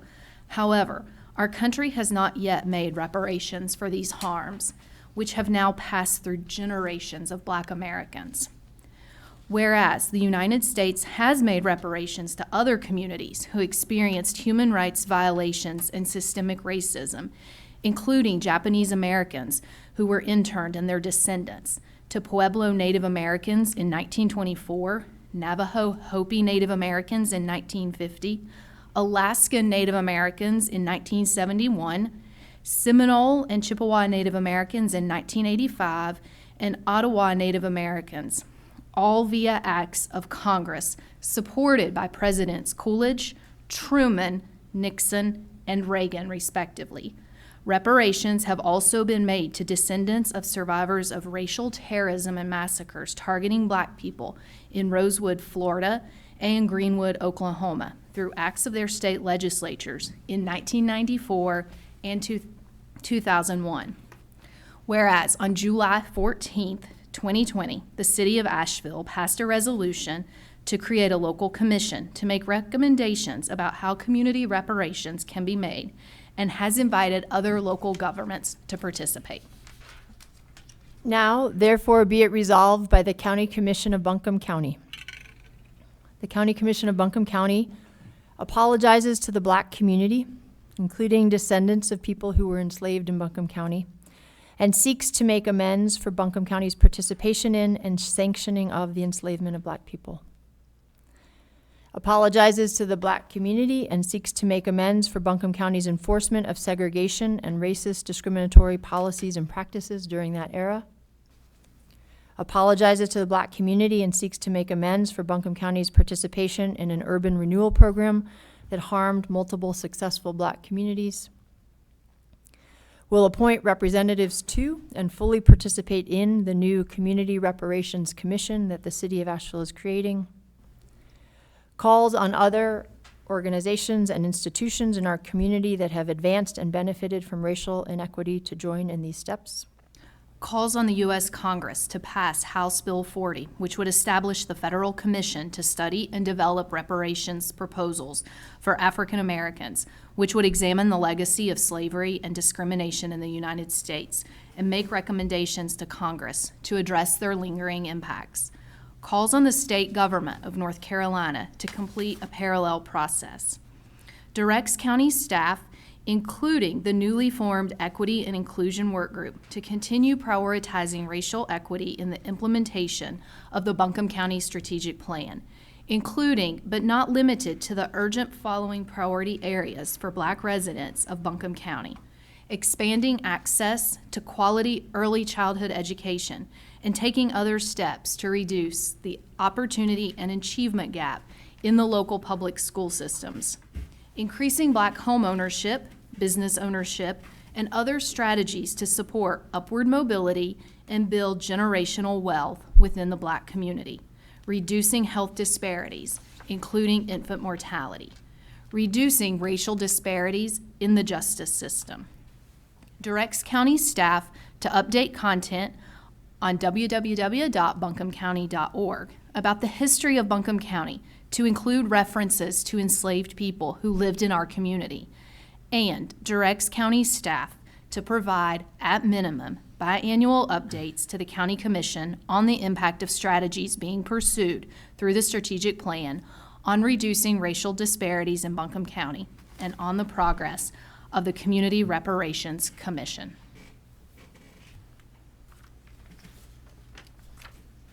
All right, thank you, Commissioners. Is there a motion to approve the resolution? I so move. I second. All right, further discussion.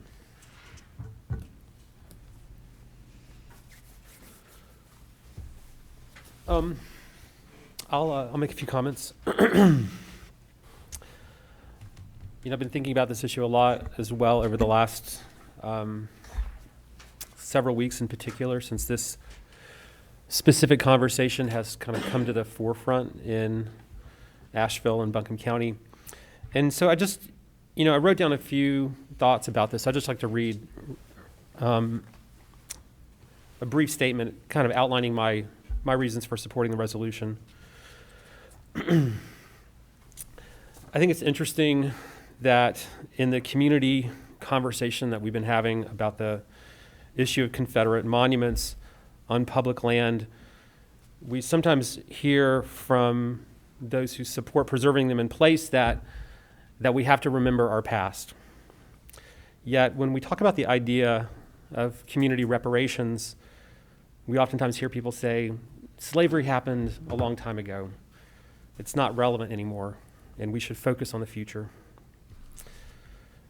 Black and white people have lived together in America for 400 years. For the first 250 of those years, most African Americans were enslaved.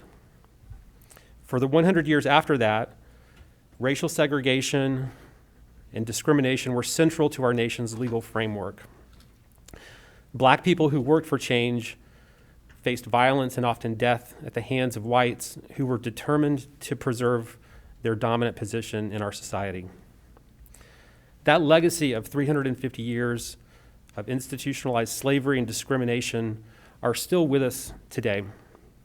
By shutting out Black people from participating in education and the economy, Black people have never been able to benefit from the financial prosperity enjoyed by whites. The average Black family in the United States owns financial assets with a total value of just $17,000. The average white family has 10 times that amount. I participated in a training session for Buncombe County staff this past week conducted by the Racial Equity Institute. It was profound in many ways.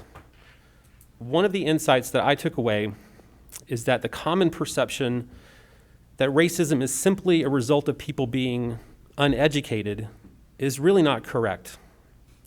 Unfortunately, it's much more pervasive than that. The REI staff shared the results of academic studies that have been conducted by universities across our country to explore the role of race in hiring practices in our country. Several studies involved researchers submitting resumes to businesses around the country that were advertising for open positions in their companies. The resumes that were sent out were essentially identical in education and experience. The only difference was that some of the applications had names associated with blacks and others had names associated with whites. The result was that the businesses called back the black applicants at a far lower rate than white applicants. These results were consistent when the studies were conducted in large cities, small towns, and rural areas, as well as from all the different regions of the country. And the results were similar for small companies, medium-sized businesses, as well as larger corporations. It's just one example of how racial preconceptions and prejudice still permeate our society. The civil rights movement is not over. We still have a lot of work to do. So what might community reparations look like in Buncombe County? I certainly do not have all the answers. I'm a white person and have had more advantages than most, even among white people. It's important for us to listen more than talk. My starting point perspective is we need to do more so that black families can build intergenerational wealth in the way that most white families do. For example, there's now a wider gap in home ownership rates between whites and blacks than in 1968. The number of black-owned businesses in Buncombe County has declined and is very low relative to the population. I would like to see significant new investments to support black families that want to pursue homeownership and people who want to start their own businesses. The long-term impacts of discrimination cannot be solved by local government alone, but there are many things that we can do to create positive change, from our role in public education and health services to reform of criminal justice and public safety. These are hard issues, and they are among the most important. They will require a serious, sustained, and collaborative effort. So for all those reasons, I'm supporting the resolution. Other comments? Mr. Chairman? Yes, sir. We all have received emails, both for, and I'm sure that we've received them for both against, and voicemails, and when you hear reparations, it's making amends for a wrong by paying. And I spoke to two people over the last week, and they're worried that property tax is going to go up, and someone is going to write a check, and these folks are out of work because of the current situation we're in. Now, reading the resolution, it doesn't say that. It doesn't say that someone's going to get a check. It looks like we're going to look at programs. One of the things in the resolution, it says, whereas Buncombe County has a leadership role in supporting economic development, public education, health care in our community, and must assure this vital work is carried out, and this is the important part, so all people have an equal opportunity to thrive and that no part of our community is left behind. That's a good statement. The issue is that the city of Asheville formed a commission, and they want us to join with their commission, but the people of Buncombe County, they formed a commission as well, and it's called the Buncombe County Commissioners. And you six, along with Commissioner Mike Fryer, You already saw this was happening in this county, and you put it into what we call the strategic plan. It's already there. You even quoted your strategic plan in here. So you've already done that. I voted for the resolution earlier because I had the opportunity to speak to 3 staff members and ask some very good questions. We don't treat people, but the way things are going. But I'm looking from August 4th, 2020, moving forward. If we could amend this resolution in such a way so that those folks who are scared about the word reparations, but I can't support this in the way it is because in my belief is that you've already identified. Our staff, we have a committee already, they're called the Buncombe County staff, which are the finest. I haven't met all of them, but the ones I have met are the finest in the land. They're already working on this. They are already identifying some of this here, and they are already working. So I would say let's expand and invest in the strategic plan, and let's don't pass another piece of paper because that's how we feel like we should do it today, when the fact that we've already identified this and passed a plan that already moves us forward. And let's look at that. We said earlier that we don't usually get involved when it comes to state and federal, but now we see a resolution that's asking the federal U.S. Congress and the state to pass. To those who worked on this, hard work, thank you. Commissioner Whitesides, thank you for sitting down with myself and Commissioner Belcher and Commissioner Presley going over this. But here we are saying one thing, and then here it is. I just think we have already addressed the issues.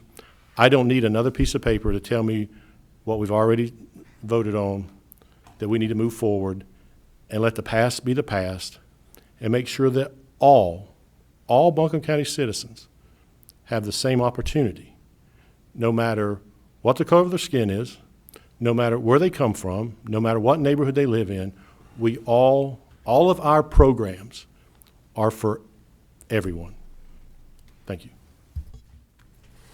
Let me say, Further- I've probably heard from some of those same folks. I've had some really fascinating conversations, particularly over the last 72 hours about the word reparations and the anger, the visceral anger coming across the phone has been at times rather shocking.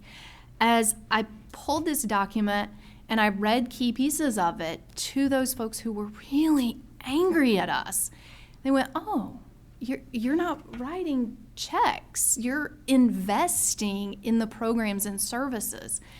And to me, where this is we're reaffirming our strategic plan, and in a way that it is very specific to our Black community, our communities of color.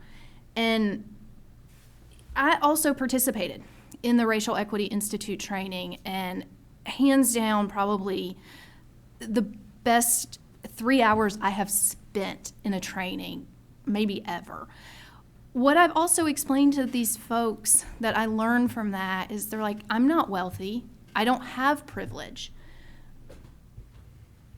The phrase that was used at the REI training was white advantage, that not every white person is wealthy. And being able to separate out wealth and privilege from advantage because of our skin color has really reframed, even in my own mind, how I think about the fact that I didn't grow up wealthy. I had a single mom. It was the two of us. But because I was blonde-haired, blue eyes, and white skin, the advantages, the doors that have opened. I have a very Caucasian-sounding name that I get called back on job interviews because of my name.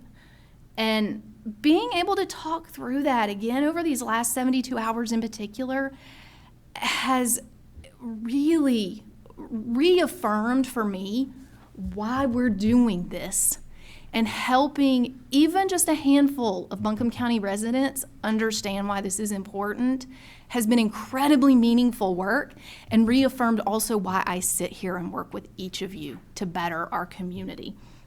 I heard too, you're just caving to the city of Asheville. You're just doing what the city wants.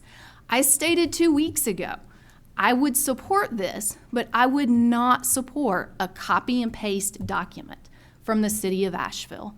The document that Commissioner Beach Ferrara and I presented this evening is not a copy and paste. I feel proud of the words in this document, the research that went into it, learning more about our nation's history with reparations than I even knew before.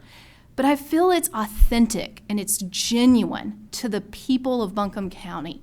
And it really does draw on the work that we did in 2019 with our strategic plan, and that our staff, our incredibly talented staff, are implementing with us, for us, and beside us for the improvement of Buncombe County. I think it's a commitment to implementing our services in a really equitable way to repair the damages that have been done in our community for hundreds of years. And Chairman Newman, I so appreciate the words that you said when you started speaking of when we talked about monuments, people didn't want to forget the past. And that is another common phrase that has come up throughout, again, the last 72 hours in particular, of let's forget about the past. In order to improve the lives of people of color and to work towards a more equitable and just Buncombe County, we cannot forget our past. None of us were here 100+ years ago, but it is our duty to rectify the wrongs of those who came before us.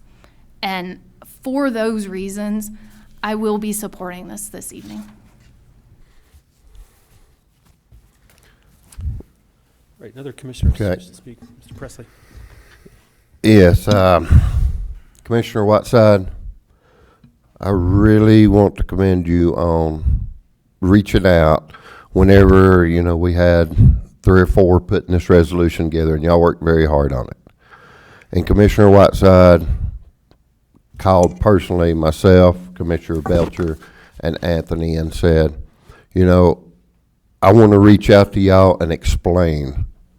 We may have differences, but I want you to be in the loop. And I really appreciate that we was finally, all 7 commissioners was notified of what was going on here. And thank you, Al, because that was very big of you to make sure before this ever went out that we knew about it. And I really want to thank you a lot. But I keep going back that, the city put out this resolution, and, we are Buncombe County Commissioners, not Asheville City Council member. And I disagree with some things, but there's a lot in here that we're already working, that we have done. And it's like Commissioner Edwards said, we're reinstating what we talked about in our strategic plan. I mean, this was one of them. This is one of them that we said we was going to work on. Just like earlier tonight, the farmland preservation. We're making something happen. We talked, 6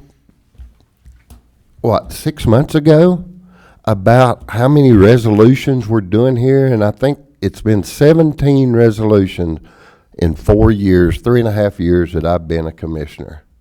And we was going to cut back on resolution because we're doing them, but putting them back. And what you said, Commissioner Edwards, we don't need to put this stuff back. We don't need to pacify one night that we're going to pass a resolution. We need to go ahead and fulfill what we think we need to be doing. We need to be working on affordable housing. We need to be working on this education for them, the welfare of them. And when I say them, I'm talking about everybody. We're all involved in this. Every one of us are. We don't need this country, this county, this state is so divided that they are so much. I don't know how we can mend a lot of this unless we all come together and say we're going to do something. And I can't support the resolution. I support a lot that's in there, but there's just some things, and I would like to see some things changed around. But more than anything else, I want to see us work together and fulfill what we done. County Manager, I think we spent, what, $70,000 on a strategic plan 4 or 5 months ago? What was the number? I think it was 40,000. $40,000 to come up with this right here, with 2 to 3 days of staff and the commissioners spending all day long of coming up with what we needed. This was in it. Now, I mean, we can sit here and we can go back and forth with each other and say, well, I don't know what you said because I'm getting an eye from one, but I want things to happen. And I don't want it on a piece of paper. I want it to be done, just like we have done other things. So thank you. I have to clarify, I think some words were misunderstood with what I said, that yes, this is in our strategic plan. I support this particular resolution this evening because it is further reaffirming to our Black community our intent behind that strategic plan. Our strategic plan was written for all of Buncombe County residents, black, white, purple, polka dot, everyone. What we are doing this evening is pulling a little bit out from that strategic plan and saying, we see you, we hear you, and we are committed to ensuring that the work behind that will support you. I am not turning my back on any particular person in Buncombe County, but rather saying, I hear you, I see you, and as a white woman, I am here to listen and carry out rectifying hundreds of years of structural racism and ensuring that we can move past that. So please don't misunderstand my words.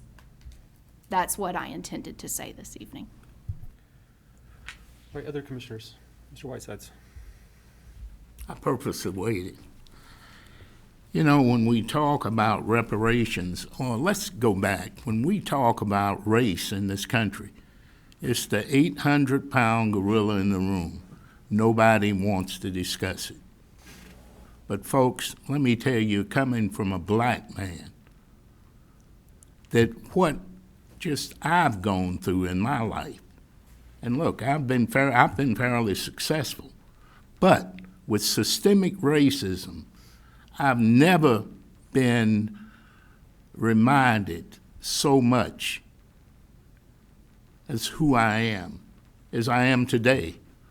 Or when I go around speaking to a group and somebody tells me, you know, for a black man, you're smart. You know, I mean, and think that's a compliment. Or when I hear my daughters, who are well educated, both graduated from the University of North Carolina at Chapel Hill, one has a master's and PhD. Both are doing well. But when I listen to what they go through today, and you know, for me, this road started here in Asheville when I was 15 years old. So we have to go back in order to close the loop to go forward, folks. Because if we don't leave the baggage behind and admit what's happened, we will not be able to solve the problems. And you know, the reparation, the word, yeah, it frightens a lot of people. But sometimes to get over the hump, so to speak, or to be successful, we need to be frightened. And you know, when we talk about property tax and almost the $400 million we pay in property tax, that's for all of the people in Buncombe County. And I don't feel that those of us in the black community are always getting our value for our property tax. And my family has been paying property tax in this county since the 50s. You know, we didn't, you know, Dad worked 3 jobs so that he could buy his first house. But what I want to say is, though, when we talk about reparations, this is needed. And what we're doing, we've got it, sure, in our strategic plan. But we've got to do more than the strategic plan to show the community that we mean business and set an example. And I agree. I pushed back on the Asheville because I wanted us to do our own. and then come to the table, because we represent the county and not, just the city. But folks, we owe it to ourselves, to our children, to our grandchildren. It's time to leave the baggage behind. It's time. I don't want to see my grandsons have to put up with what I've gone through. But you know what's unfortunate when we talk about systemic racism? I have to talk to my grandsons, 2 who are adults now, and 1 who's in the 9th grade, the same way that my dad and granddad talked to me about what happens if I'm stopped by police.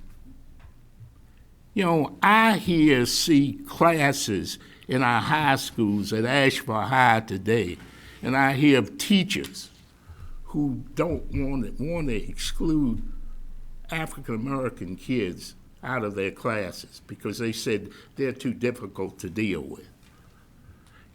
All of that is systemic racism, folks.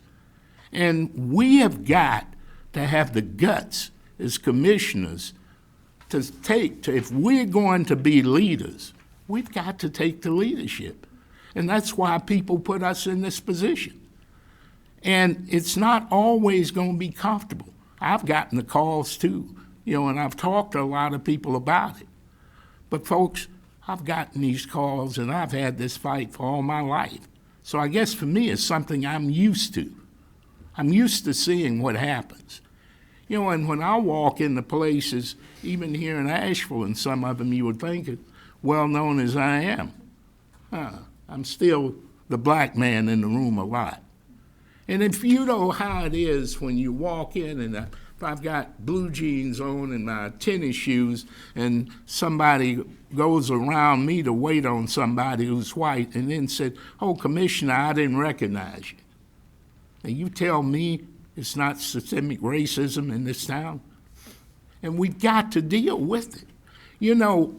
I have dealt with it. I'll tell you, I'll be the first to admit I'm racist as hell. But I've learned how to deal with it because it's when I came up and what I've had to go through.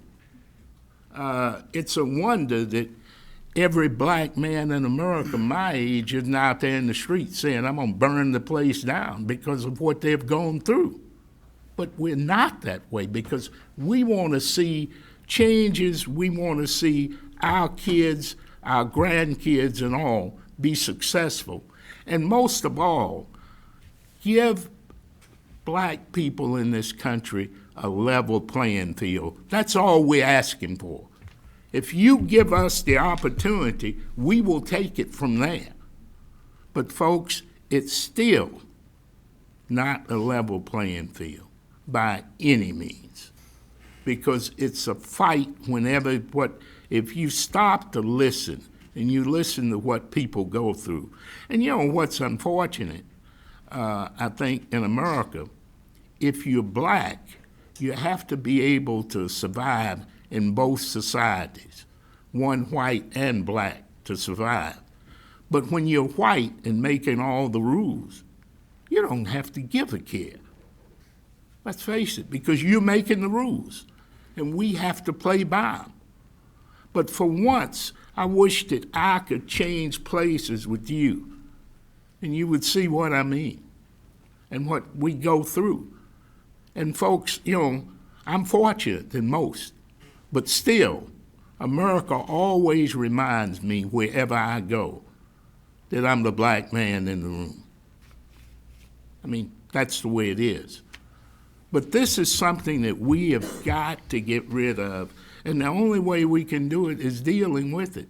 And when I look at our resolution, that's what we are doing. We're talking about, and we're starting the conversation. And hopefully when we sit down at the table with other, people, the Asheville and others, that we'll start to go forward.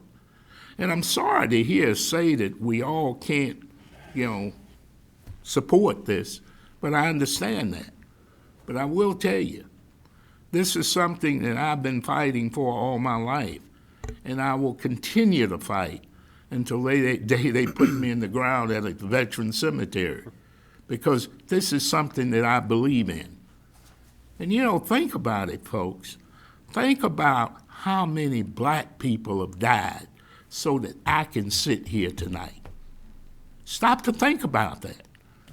Who couldn't vote, who were killed because they couldn't vote. But all that is still here, and we've got to deal with it once and for all. We can't keep putting it off, and we can't say, and you know, I'm sorry if reparations scares people, but it's time to wake up, you know. And when we talk about reparations, sure, I don't want to see them give me $1, you know, because you can't, it's no way you can pay any African American, just one family, for what they have gone through for generations. Money won't repay it, no. But we can put in place the laws and do the things that will level a playing field like we're doing within our strategic plan. But even though it's in our strategic plan, we can't keep our eye off the ball. We've got to deal with this 800-pound gorilla in the room. And you know, it just pains me, especially coming up and listening to my parents, and they really pushed us. You know, I was in church 3 times a week or whatever. But you know, when I hear people talk about that we are a country of Christians, and I look at the way we treat each other, you know, that's when I begin to question my faith, folks. I wonder, what are we doing? You know, and when I hear a president and the way he talks to people, and especially when he's dealing with African Americans, I'll say it here, and I don't care what people, they can complain or whatever, but we're dealing, one of the problems we have today, and the reason we're so divided, is we have one of the most racist presidents that's been in the White House during my time.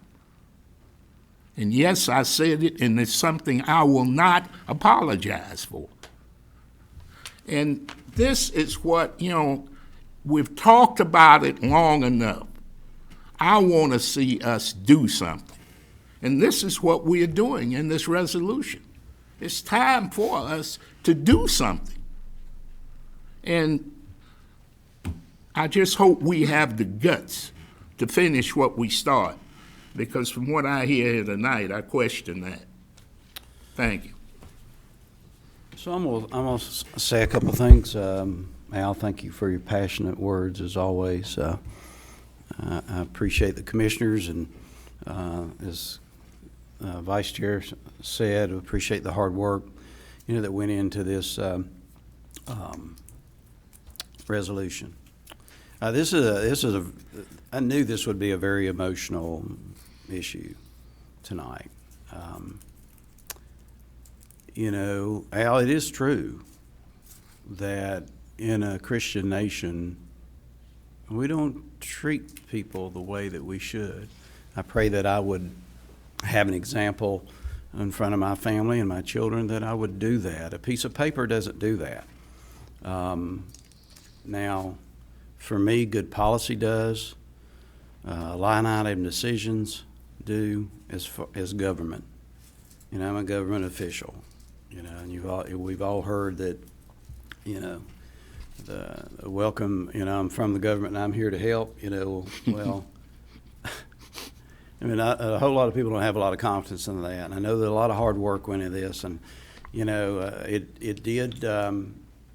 is part of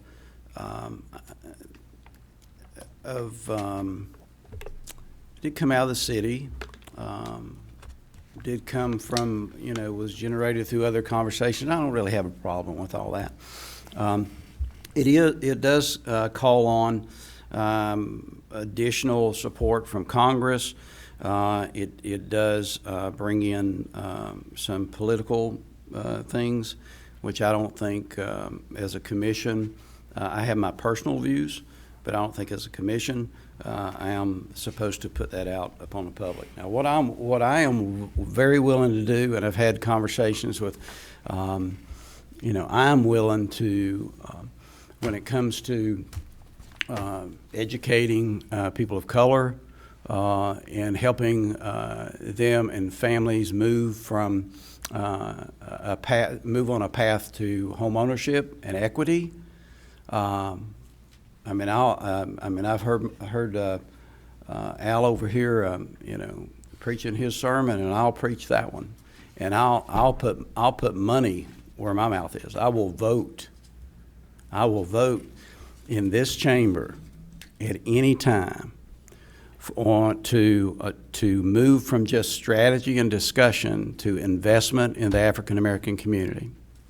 Sure, I wasn't here when, and I don't guess any of us was here when decisions were made, whoever made them, in the city of Asheville, and that there was communities that were pushed out into housing. Al, you know all about that. I don't know anything about that. I know it occurred, and as a commissioner, can I help with that? And yes, I can.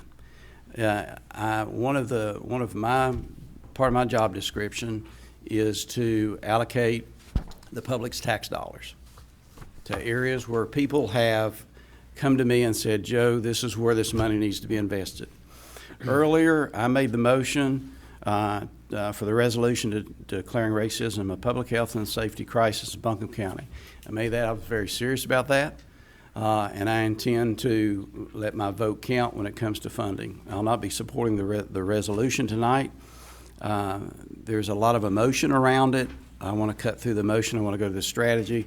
I'm willing to invest money in homebuyer education. I'm willing to invest money in, and I would put dollars with it. I'll tell you right now tonight, the numbers that I believe we could invest $500,000 to put African American business and minority businesses back and opening during the pandemic.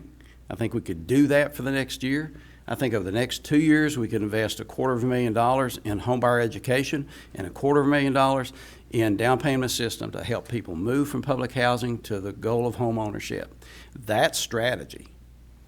That's putting your faith to work in government, is by establishing a line item with the money and recognize the hurt. God knows my heart. I don't have to prove it to any commissioner up here. My walk with the Lord is between me and Him, I just remember, most of you know this. You know the name John Newton, who wrote Amazing Grace. Many of y'all know the words of that song, and people of all faiths, of all colors have sung that. Well, he needed what this country needs. He needs what I need. He needed what I needed.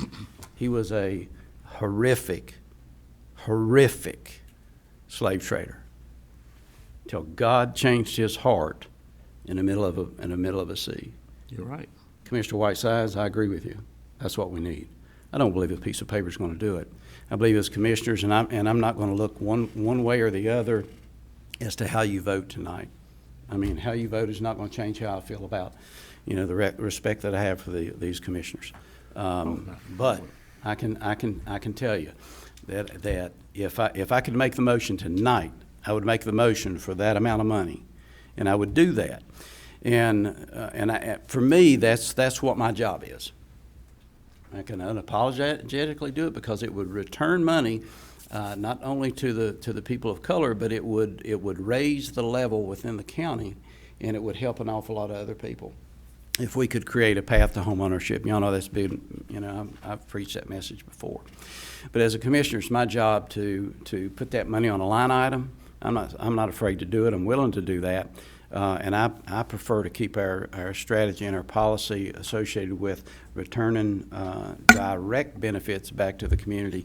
And I do pray, Commissioner White says, that our hearts and our eyes would be changed as a community and as a country. And I have a lot of faith, and we'll deliver up the prayers to try to make that happen. But I'm willing to make the investment. I want to make that very clear, and I'm willing to make that. If I could make it as a motion tonight, I'd do it.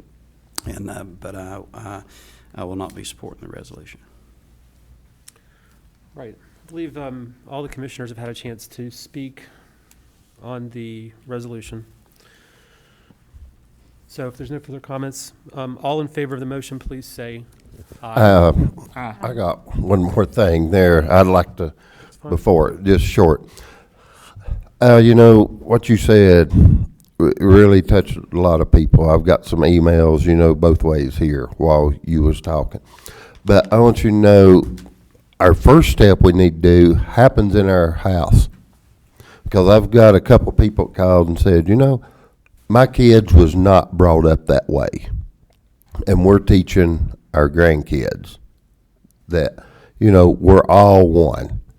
And that's what it is. So putting forth all this, we can do a lot of things, but really starting at home, it's just like our first 2,000 days of our early child, that's where all this starts at. And that's where we need to fix it at. And Al, I tell you, you're a good man. You've been through it. No, we don't know. We really don't know. You know, I growed up very poor, and, you know, I had opportunities. And I'd say most of us, I mean, West Virginia was not a strong place, you know, to grow. But we don't need to talk anymore. We need to just go on. But I just want to let you know what some people are saying. It starts at home of how this is going to be fixed. If I could just briefly, before we vote, just, you know, I think, Commissioner Whitesides, thank you for being willing to share really personal experiences. You don't have to do that. And you're making a choice, too, because you're a leader. And I think you're trying to help our community understand how important this is. And we are here to lead, and our country and our community are in a crisis, yet another crisis around race. And I just want to directly respond to something I've heard, and I understand where people will vote. I don't expect, I never expect to change anyone's mind in here, but I do want to say my piece. But this thing that words don't matter, and I just can't really let that one rest. I think our words matter a lot. They matter when we say our marriage vows. They matter when we say our prayers. They matter when we take our oaths of office. They matter when we pass policy. And this resolution is about setting policy. It's about, to my knowledge, for the first time in the history of Buncombe County, directly apologizing for the sins of the past around slavery, around segregation, around urban renewal. And it's about putting in motion a first step. The substance will come, the strategies will come, the deliverables will come about what community reparations mean here. And that's where the real work of it is. Commissioner Belcher, you're right. That's where the real work of it is. But this is about setting our sights towards that. And I want everyone to just pause and know that the history of this is partly the apology and partly the public intention of making amends and attempting to make amends around that. And to me, those words matter a lot. And the act of us doing this as an elected body matters a lot. And us showing up to conversations with people who disagree around this matters a lot. And us finding ways to link arms with each other and walk forward matters a lot. So I just wanted to share a few more personal reflections as we prepare for the vote on this. All right, thank you, Commissioner. All right. All in favor of the motion, please say aye. Aye. Those opposed? Aye. All right, I appreciate everyone sharing their thoughts about this issue and the resolution. Okay, Commissioners, the next item on our agenda is board appointments. So, first let's talk about the library board. The library board has made recommendations to us to narrow down the list of applicants. So we have 3 appointments, 1 for each district, and we have 2 applicants from each district. So my suggestion is that we do Zoom interviews with the narrowed down list, and then we'll make a final decision. Are we in agreement on that? Yeah. Great. Yeah. All right. So am I reading this right, with the asterisk beside of all these were recommended to Lamar by the board, by way of interview, basically? Yes, they gave recommendations, they narrowed it down to the final 6 per district. Okay. That's it. All right, thanks. All right. Okay, so next up is the AB Tech Board of Trustees. So I think there's actually, let's talk about the number of positions there are on this, because I think there's actually 3 potential appointments that we can make to this. So there's the Mike Fryer seat, and Gene Bell is no longer Right. serving, and Keenan Lake is also not going to continue Right. to serve. He's That's right. Not met the attendance thresholds that are required in. But Mr. Whiteside. he's covered up, Okay. anyway, yeah, he's. So there's actually three positions that Right. We could appoint for. So Chairman, I'm going to make a recommendation that we appoint Max Queen, Himashu Kabir, and Nian Avery to the AB Tech Board of Trustees. All right, is there a second to the motion? I second. I have a question. Yes, ma'am. Lamar, are there questions about fulfilling particular terms on that? Good point.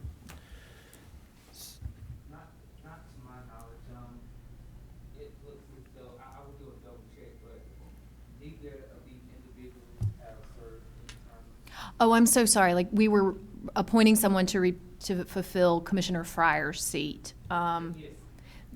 Someone to fulfill Mr. Lake's former seat. And then we have a 4-year term. Is that correct? Correct. Their fulfilling the end of a term will not count towards their term limit. They Okay. could serve. They out that still, term they plus still two will more. be able to Plus serve. And plus Yes. 2 more, yeah. Plus 2 more. All right, Thank can I make you. a suggestion? Sorry for that. That we appoint Mr. Queen to a new term, that Mr. Carvier serves out Mr. Fryer's term, and Nian Avery serves out Mr. Bell's term, just so that we're clear on kind of the starting point and how they track, because I think we need to do that. Is that correct, Mr. Joyner? Okay. Otherwise, like, we would be giving them all 4-year terms, but some of these are not vacancies that came up because. That would be correct. Okay. All right, so is that agreeable? Yeah, so I'll amend my motion to reflect what the chairman said. That does put, just for the record, I guess that puts Kabir in a little bit of advantage, because he'll be able to finish that and then do 2 more, right? And Avery will also be able to finish a term and Because then have that's 2 Gene terms Bell. after. That's Mr. Bell's. Well, Gene's term ended. Oh, his term actually Right. ended. Okay, so Ended, a that's a good 4-year point. term. All right, so it's not relevant to Right. Nia and Avery. They'll No. just have a regular. Yeah, he'll have a regular 4-year term and a term, second yeah. term after that if they Right. want it. But All right. that was to your question and to your point, Yeah. right? Yeah. Is that, Yep. am I? No, I am think that's a good point. That's a that good we needed to point. clarify Yeah, it this. was. So is that right? I believe so. Okay. Yeah, I'm okay with that. Okay. So, yeah, let's make sure. So Mike Fryer's term's up this year anyway, right? Is that correct? My numbers were that Mr. Fryer's term would have ended in June 30, 2021, Mr. Lake's June 30, 2022, and the Bell seat would be a brand-new 4-year term ending June 30, 2024. So, we never got a second on the motion, did we? Well, there was we- a motion and a second made, so I think we Okay. just need to clarify which of these different seats are being. Mr. Avery would be my pick, if anyone's willing to take it back, to do the 4-year term, because I'm telling you, his interview was unreal of what he really could bring to the Well, I think that's AB what, Tech. I mean, that's what's going to I happen. thought he said Max Queen would take the 4-year. Yeah, although actually, I think we're on the same page though, but so if we appoint someone to fill out a term, they actually have the chance to serve longer. That's To right. Serve out that term plus 2 terms after it. Yeah, so it's better what.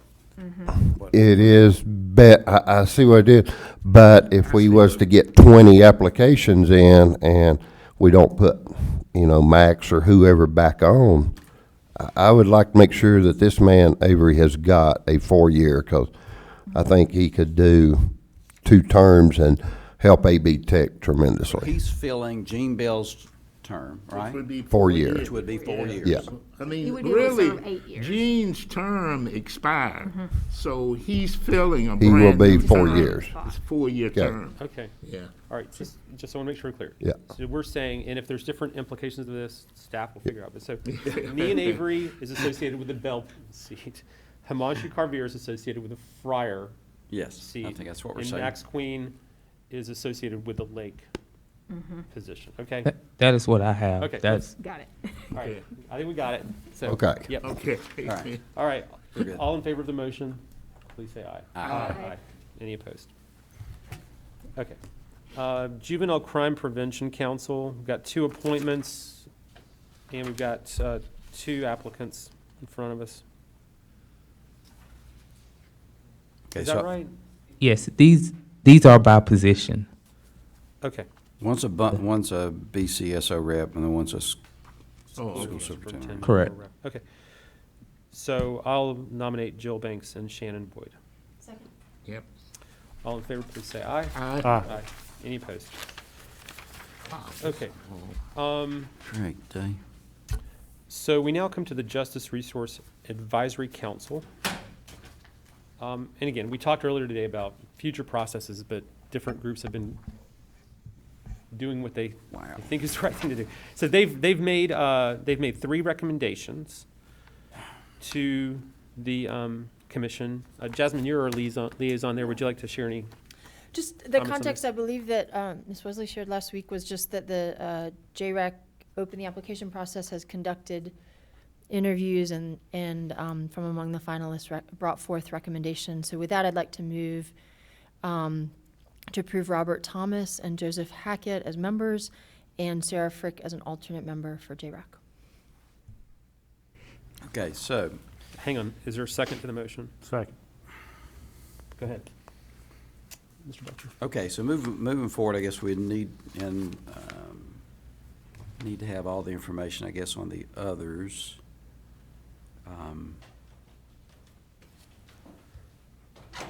So do we know, did the Justice, JRAC, did they interview all these people? I believe Ms. Wesley can speak to the details. Oh, okay, cool. Oh, good, yeah. She's the chair of JRAC. Well, There were 12 applicants. We interviewed 6, but the way we narrowed it was by a matrix. We had scores and we had criteria, and we interviewed the top 6. y'all like those matrices, don't you? So I'm okay with that. Yeah, I'm good with that. So that's all y'all's 3 recommendations? Yeah, the two and then an alternate. Yeah, okay. Okay. All in favor, please say aye. Aye. Any opposed? All right, Board of Adjustments, we have 8 vacancies and a bunch of applicants. The board has made recommendations on these, but obviously, as we talked about, this is a Gotta governing interview board, these. so Yeah, we need my to suggestion interview. is we just interview all these applicants. Yeah, that's what we need to do. Okay. All right, great. We'll do it over Zoom. Yeah. All right, next we come to the Yeah. Vance Monument Task So, Force. Chairman, Yes, sir. suggestion, just Yeah. thought, just popped in my head. On the Board of Adjustments, a very important board. So we want to try to figure out a way that if the public wants to view it, these interviews, we should make these public for sure. I mean, I guess all these ought to be, but, the Board of Adjustment, we need to figure out a way for. So the do that. interviews to be Yeah, public? but Let's just ask the staff to think about that. If there's a Yeah, think about technological way to do it, I think we're all for it. I don't know if there is or not. I'm not a techie What in that way. about the but, Buncombe County TV channel? Can we do it on there? I don't know. Is that still working? I don't know. Okay. Just let us they'll work know. on it. Oh, okay, I don't know. Okay. One other thought would be if there's not a way to do it live as we're doing it, maybe it could be recorded and anybody who wants to listen to it could listen to the interviews, listen to the questions. Maybe that's another possibility. Mr. Chairman? Yes, sir. Lamar, when does this Board of Adjustment, when do they have to be selected? Do we have, because when we say we'll bring back recommendations, are we in a time frame here? They are aware that the board may interview these applicants, so they are understanding of that. And the current members serve until we make it. Until- Okay, all right, thank you. So they won't stop being able to do Yeah, what they do. And just a suggestion, if we're going to do probably public interviews on the Zoom process, we'll probably have to deviate from where we've been doing the interviews. It may have to be in a location like this. And I'm sorry, I said That's a- Zoom, but I didn't, whatever's the best way to do it. Maybe it's phone calls, maybe it's something else. I just threw that out as some kind of virtual interview. Maybe Okay. it's Zoom, maybe it's not Zoom. Okay? All right, thank you. Yep, sorry about that. Thanks for asking. All right, we come to the Vance Monument Task Force. The commission spent a lot of time last week talking to 20 of the applicants for this. We had over 120 residents of Buncombe County apply to this. Lots of great folks. You know, it was just really interesting just reading a lot of the applicants and just their ideas was. that people Yeah. had. I mean, a large range of Good views, but a lot of interviews. people putting a lot of, you know, real thought into to this issue. So I'm going to make a motion that we appoint David King, Carmen Ramos Kennedy, Essie Hutchison, Catherine Calhoun Cutshaw, Ben Scales, and Elizabeth Harper as our primary appointments, and then 2 alternates. The first alternate, if there's a vacancy, would be Dennis Fagnant, and if there's a second vacancy, the second alternate would be Andrea Olson. I'll second that. All right, all in favor of the motion? Oh, yes, sir. I got a comment on it Go ahead. before you do it. And then Penland, go next.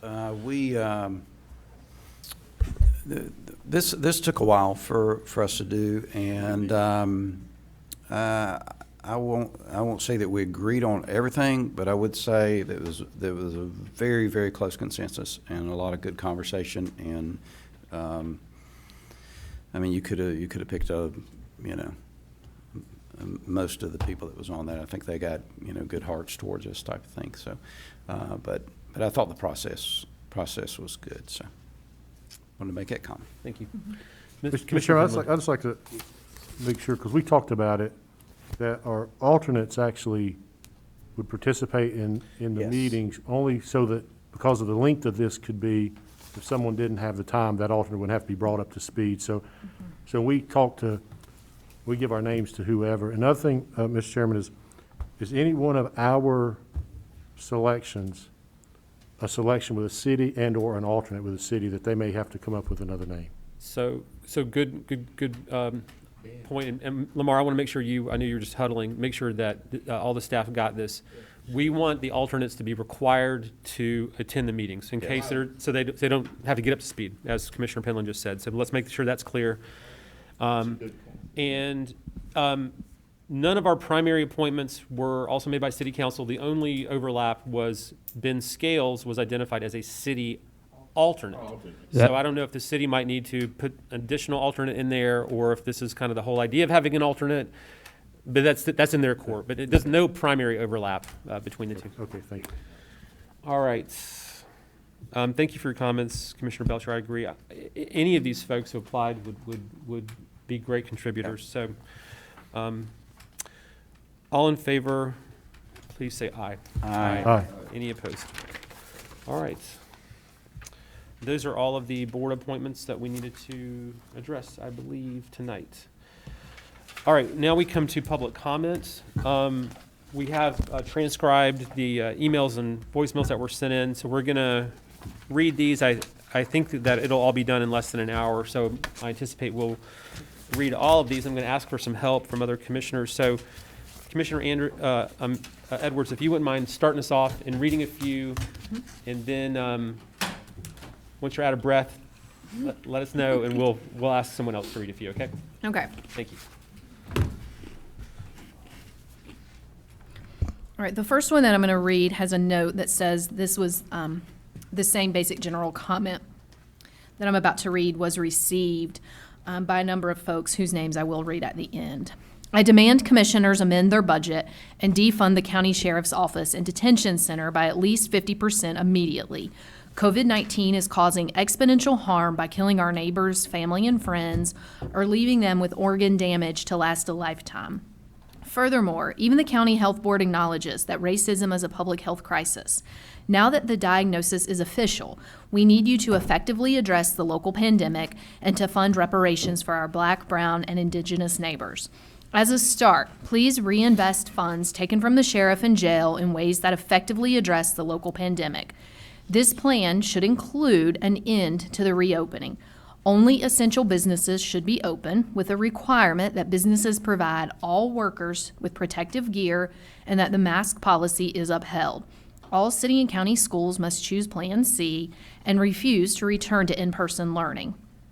The county must provide accessible free testing for all who need it, free masks available for everyone who doesn't have one, and funds for increased pay and support for frontline medical and emergency workers.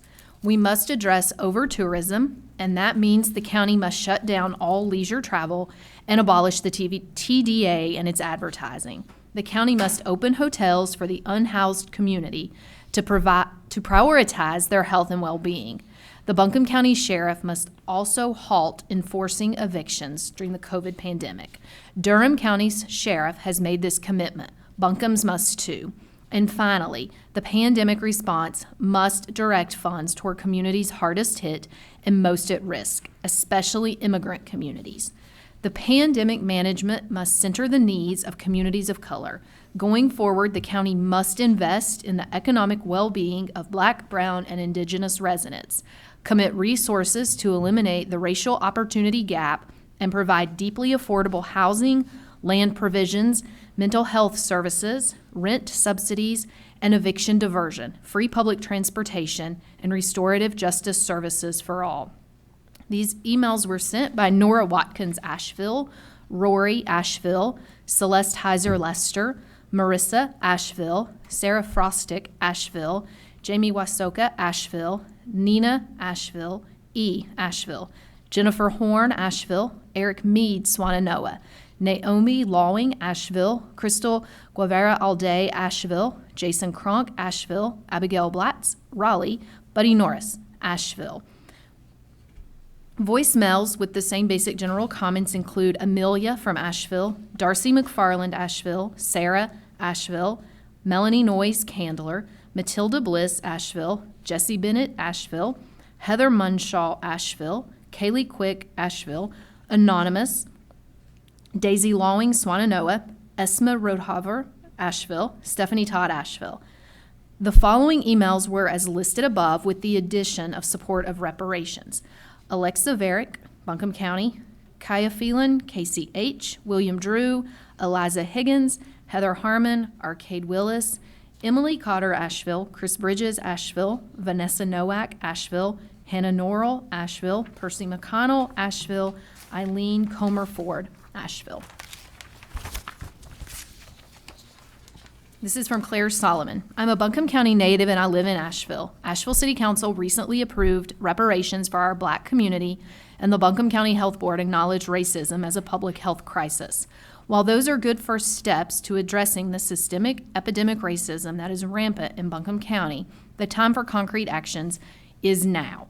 The disproportionate number of Black people targeted, arrested, and detained by law enforcement is a crisis. Your constituents are urging you to defund the county sheriff's office and detention center by at least 50%. We need those funds reinvested in programs that strengthen the community and address the root causes of crime, such as poverty, addiction, and mental illness. For those who say defunding is unrealistic, I urge you to research the 19 and counting U.S. cities that are paving the way to racial justice by committing to divest their law enforcement budgets. These cities include Baltimore, Portland, Philadelphia, Minneapolis, and Hartford, Connecticut. Change is not only possible, it is necessary. I urge you to take concrete action to racial justice by defunding the sheriff's office and detention center by at least 50%. Abby Young, Asheville. I work at a food justice and health equity organization, and I'm a yoga instructor in Asheville, and I write poetry. I'm writing to demand commissioners to change their budget and defund the county sheriff's office and detention center by at least 50%. COVID-19 is causing serious damage by killing our neighbors, family, and friends, and leaving them with damage for a lifetime. Since the County Health Board acknowledges that racism is a public health crisis, we need y'all to start addressing it as such. I'm begging you to please address this local pandemic and to fund reparations to Black, brown, and Indigenous neighbors.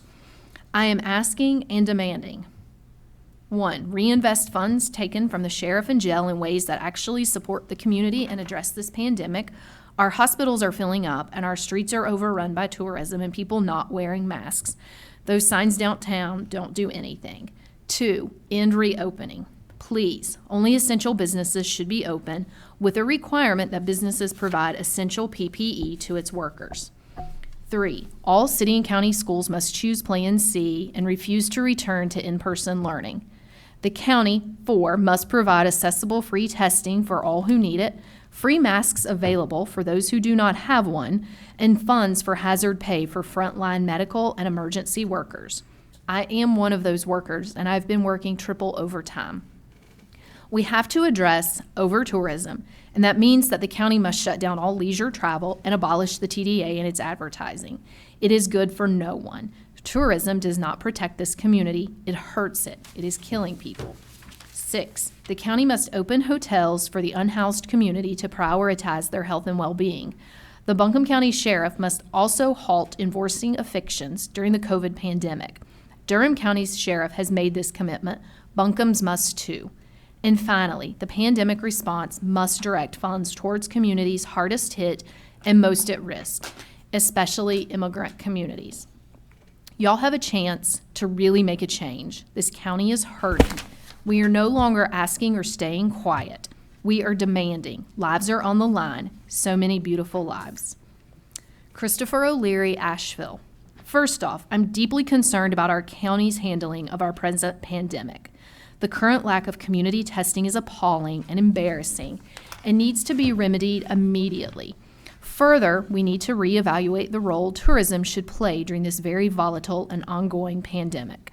Ever since hotels have returned to full capacity, we have seen an alarming increase in COVID-19 cases, which brings me to school reopening. Asheville has committed to Plan C. After what we've seen in Indiana, it is clear students cannot return in person safely. I am urging you to reconsider your proposal for Plan B in Buncombe County and enter the year with exclusively virtual learning until we can better control our unwieldy coronavirus numbers. Additionally, Buncombe County has acknowledged that racism is a public health crisis. Now is the time to act. Defund the Buncombe County Sheriff's Department by 50% and invest that money in our African American community. Asheville has begun the process of approving reparations. We need Buncombe County's assistance and support, and that begins by adopting a similar resolution of your own. Don't let these hard times dissuade you from what is generations late. Max McDonald, Asheville. I would like to once again emphasize my disappointment in the county's response to the two pandemics in our state, COVID-19 and racism. Both, as acknowledged by the County Health Board, are public health crises. Moreover, they are intrinsically related due to the systemic disenfranchisement of our Black, brown, and Indigenous neighbors. I fully support the calls to defund the County Sheriff's Office and Detention Center by at least 50% and reinvest those funds into an effective pandemic response. The county must halt reopening. COVID-19 cases continue to rise, in part due to the influx of tourists from around the country and many locals being forced to return to work in unsafe environments. As an employee in downtown Asheville, it is incredibly unsettling to see hotels operating in full capacity, the resulting crowds of tourists, and the disregard for social distancing guidelines. The expiration of the pandemic relief program and the enforcement of evictions will place financial burden on a large number of your constituents, disproportionately your Black, brown, and Indigenous constituents. If you truly believe in reparations, you will commit to halting evictions and investing funds toward the communities most at risk. Those investments should include affordable housing, land provisions, mental health services, rent subsidies, and eviction diversion, free public transportation, and restorative justice services. Any deaths or severe illness as a result of reopening is unacceptable. Non-essential businesses must close, schools must choose Plan C, free testing and masks must be available for all. There must be increased support and pay for frontline workers. Leisure travel must be shut down. Protecting Buncombe County residents now will aid in a quicker and more effective reopening process later. I implore you to be an example for our nation. This next one is from Amanda Durst. We, the YWCA of Asheville, support the Black community's demand that the county commit to implementing reparations immediately. We ask that the Buncombe County Commission vote in favor of the proposed resolution to address reparations during the August 4th County Commissioner meeting. Asheville City Council has unanimously voted for a reparations resolution, and we urge you, the county commissioners, to do so as well. We ask that you join with the City of Asheville to implement reparations and repair the harm that both the city and the county have caused to the Black community. Our region is what it is today because of resources extracted from the Black community. Buncombe County deeply damaged our community through decades of exploitation and through the encouragement of widespread gentrification. The Black community has suffered as a result of failures of the school system and the bias of the Sheriff's Department without redress. This is unacceptable. We aim to address these gaps through our programs and racial justice advocacy work. As a nonprofit with a 113-year history in Asheville, the YWCA has continuously supported all of our communities. We have seen time and time again the devastating effects of racism and oppression on our communities of color. Our mission is to eliminate racism, empower women, and promote peace, justice, freedom, and dignity for all. In order to make our mission a reality, we need Buncombe County to stand unequivocally with our Black community. Today, we, the YWCA of Asheville, use our voice to urge you, the County Commission, to take action to stop amassing debt against our Black community.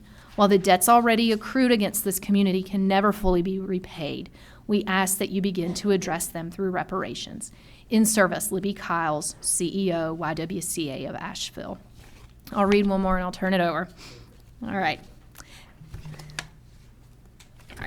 This is from Victoria Mikolov. Hello, I'm writing to say how disheartened I am as a tax-paying, service industry working citizen of Asheville in the lack of protection our city's residents are being and have been afforded. Those who work downtown are the backbone of our city's tourist codependent economy, yet those voices are not carefully listened to.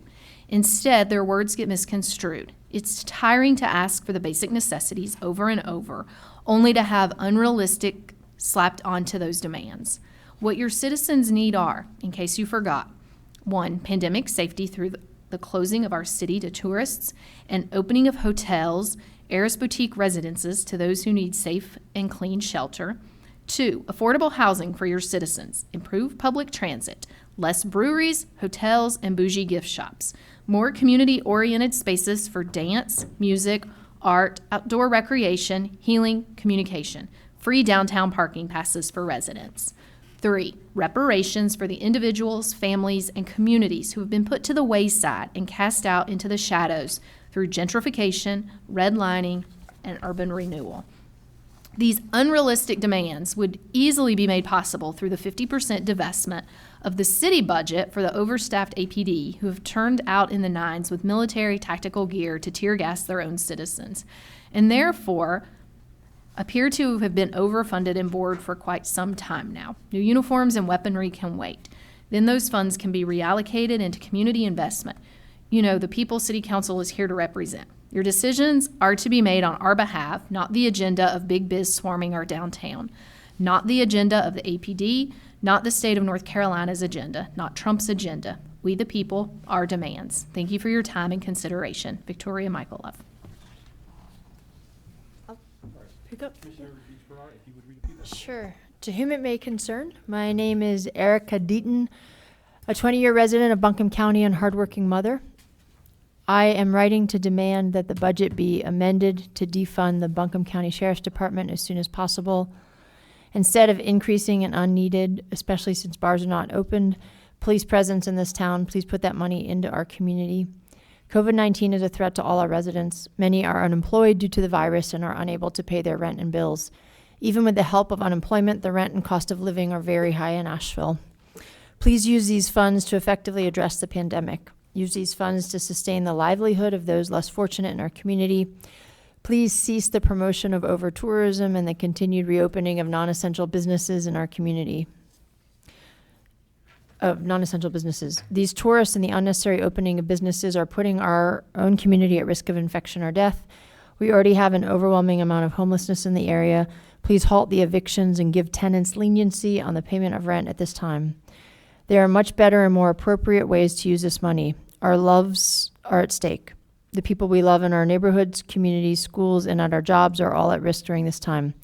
It would be beneficial to all of us if we put the importance of people's lives into perspective and care about true safety, health, and security, rather than the false sense of security we would receive from an increase in police presence. Next message is from Mally Holcomb. Dear County Government, it is an insult to virtue signal toward reparations while inviting tourists and therefore COVID into our county. Ironically, these actions disproportionately affect people of color who are statistically more likely to be working face-to-face with consumers. The county must at least attempt to protect its people.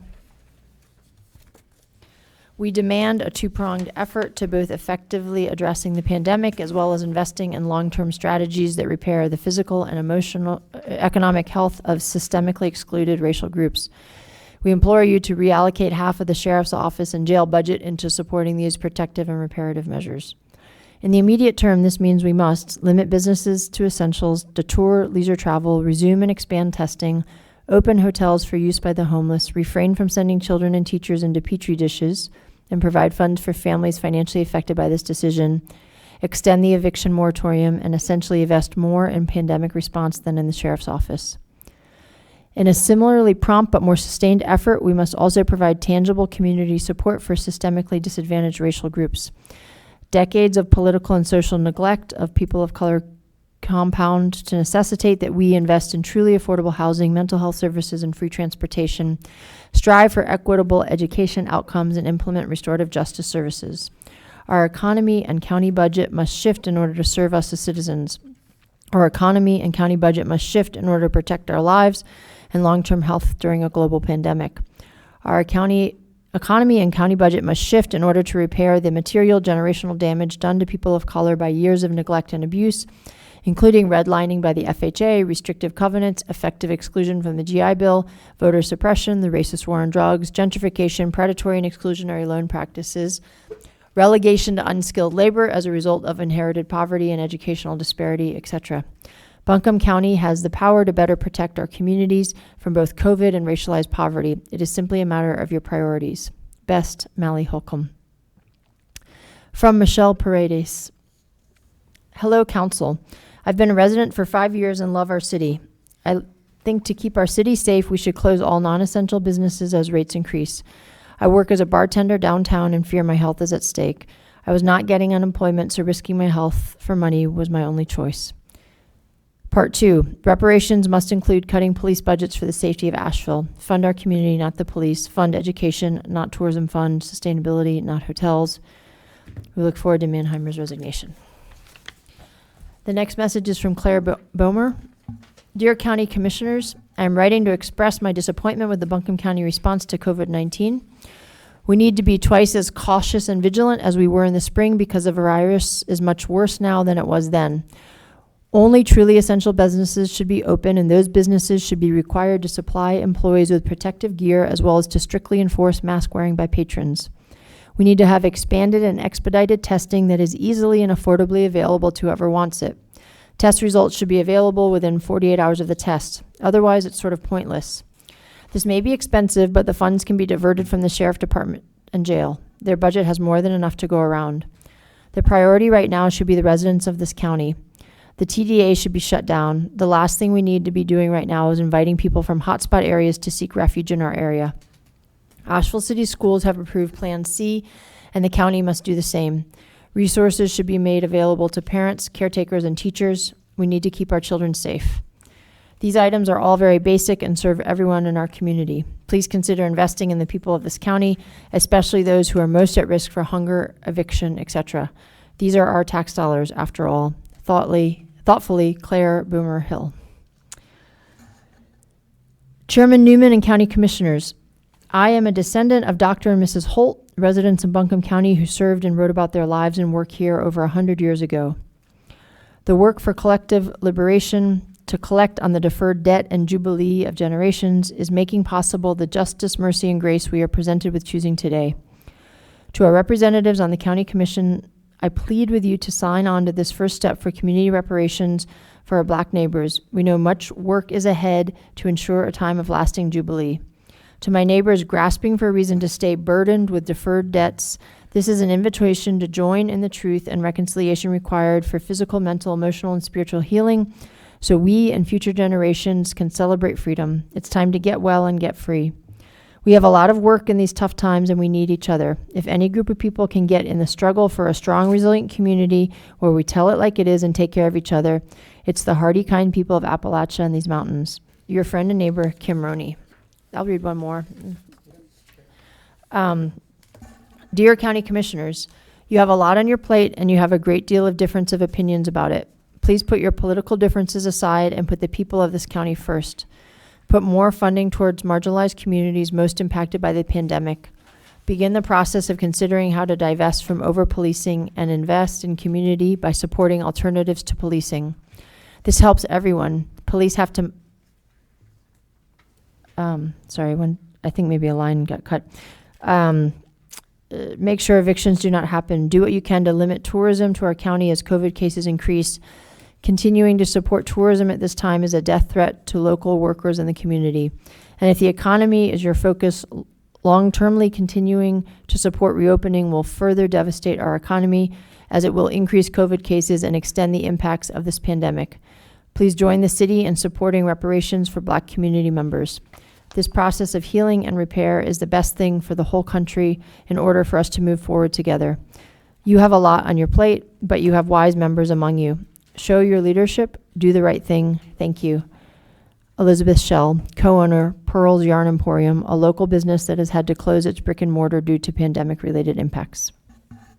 All right. Sure. Would you be willing to read a few as well? Yes, sir. Thank you so much. Katie Estrada.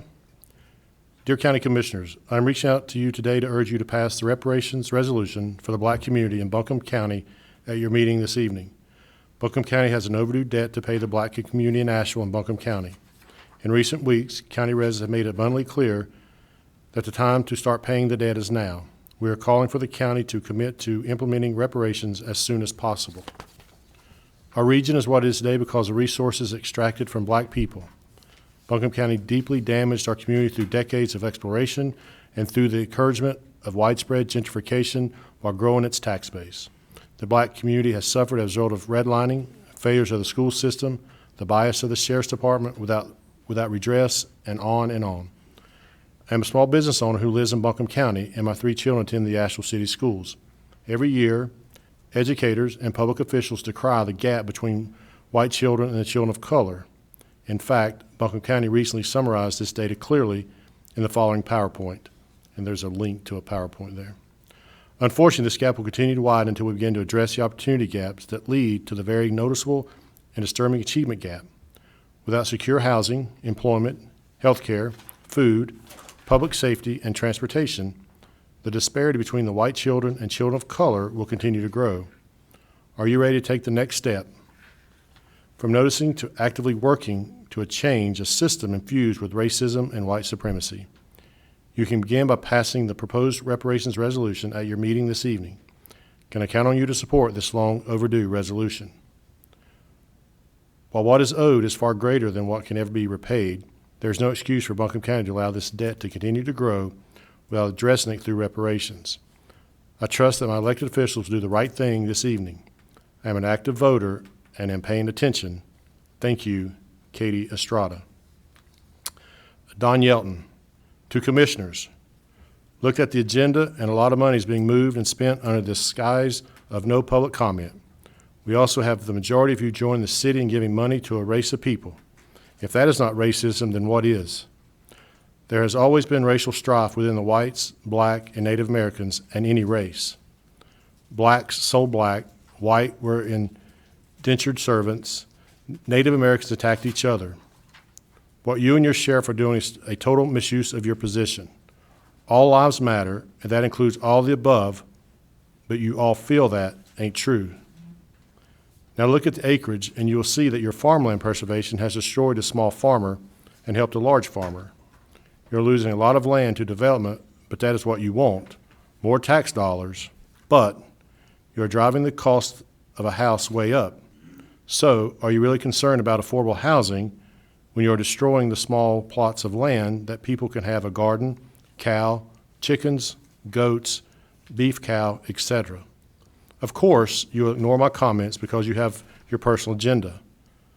Buy black votes, buy alternative lifestyle votes, push solar since you are a vice president of a solar firm. Yes, you love the closed doors and not having to see me tell you to your face.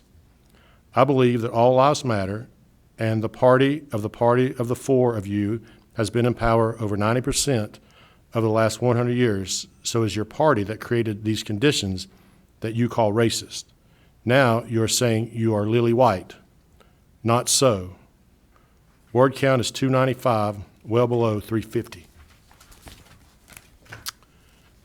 Dear County Commissioners, you have a lot on your plate, and you have a great deal of difference of opinions about it. Please put your political difference aside and put the people of this county first. Put more funding towards marginalized communities most impacted by the pandemic. Begin the process of considering how to divest from the over-policing and invest in community by supporting alternatives to policing. This helps everyone. Police have to, I'm sorry. I didn't flip over. I'm sorry, that has already been read. Eliza Alden. Hello, I am a homeowner and voter in Buncombe County. We know that racism is a public health crisis, as has finally been acknowledged by the County Health Board. We also know that our community members, particularly Black, Latinx, and Indigenous people, are being callously sacrificed to COVID in the name of greedy and irresponsible reopening and tourism pushes. We know that a lack of real public health efforts by the county are responsible for the increasing number of COVID cases and deaths here. The county commissioners must act on these facts by cutting the sheriff and jail budgets by at least 50%, abolishing the TDA, taking real steps to fight COVID, including a reversal of reopening and make it financially possible for people to stay safely at home, halting enforcement of evictions, and investing significantly in our PIPOC communities. Stop enabling this harm to our community and stand up for the people who put you in office. The voters are paying attention. We will hold you accountable. Sincerely, Eliza. Pearl Foster. Hi, my name is Pearl Foster. I am a Buncombe native. I am honestly beyond furious that we, the people, are once again being plainly ignored by our city leadership. Y'all are doing nothing but proving why we, the people, distrust y'all. Your irrationality and fake progressivism is harmful to my home. It will not be tolerated anymore. You allowed war crimes to be committed against us and are blatantly enabling the liar, David Zack, because yes, I may not be a bomb expert, but stomping and stabbing supposedly suspected explosives makes absolutely no sense. It's honestly beyond disturbing y'all are still playing this game publicly. Don't forget that you just reopened all of our hotels to maximum capacity. Thanks for the downtown full of maskless mouth breathers, by the way. And two of you unironically suggested that the Vance Monument be turned into a giant freaking cross. My friends are scared for their well-beings, and many are already sick. The reopen must stop, and Vance must be removed. We've made our demands clear. 50% of the Buncombe County Sheriff's budget should be invested in long-term safety strategies, including supporting Black startup business, eliminating the racial gap in our schools, and funding an all-civilian oversight committee with the power to hold the BCS and individual officers accountable. We demand that Buncombe County support the removal of the Vance and Robert E. Lee monuments and replace them with monuments to honor the many Black Ashevilleans who have built this city. We demand that streets named after former slave owners be replaced with names of historical local Black leaders. We demand the opening of hotels for our at-risk, houseless populations during a global pandemic. We demand an end to the systemic harms inflicted on all Black people, including Black trans, queer, and gender non-conforming people. The city must commit to concrete plans for ensuring that those harms do not continue and for remedying the damage that's been done. Stand with us or get out of the way. Enough is enough. Joseph Stornilio. On August 3rd, 2020, at 1:17 p.m., Joseph, and if I'm pronouncing the name wrong, Stornilio wrote, "We need to defund the police. They have not helped anything yet, and the budget is outrageous. We can invest in so many better things in our community to uplift it out of the tourist trap it is. We do not need to have any sort of indoor seating in restaurants. It's putting everyone at risk. Leisure travel should not be a thing during this pandemic, like what all you are thinking. We don't need this right now. This is so simple. All of you should not be working in your positions, and you better believe that you will lose your jobs. Just you wait. I am so tired how you're making not listening to anything we asked you to do. It's not even hard. You're afraid of change. Change was such a great thing. What are you hesitant about?" It's the beer girl. The county must invest in the economic well-being of black and brown residents, deeply affordable housing, land provisions, equitable education outcomes, mental health services, rent subsidies, and eviction diversion, free public transportation, and restorative justice services. It's time.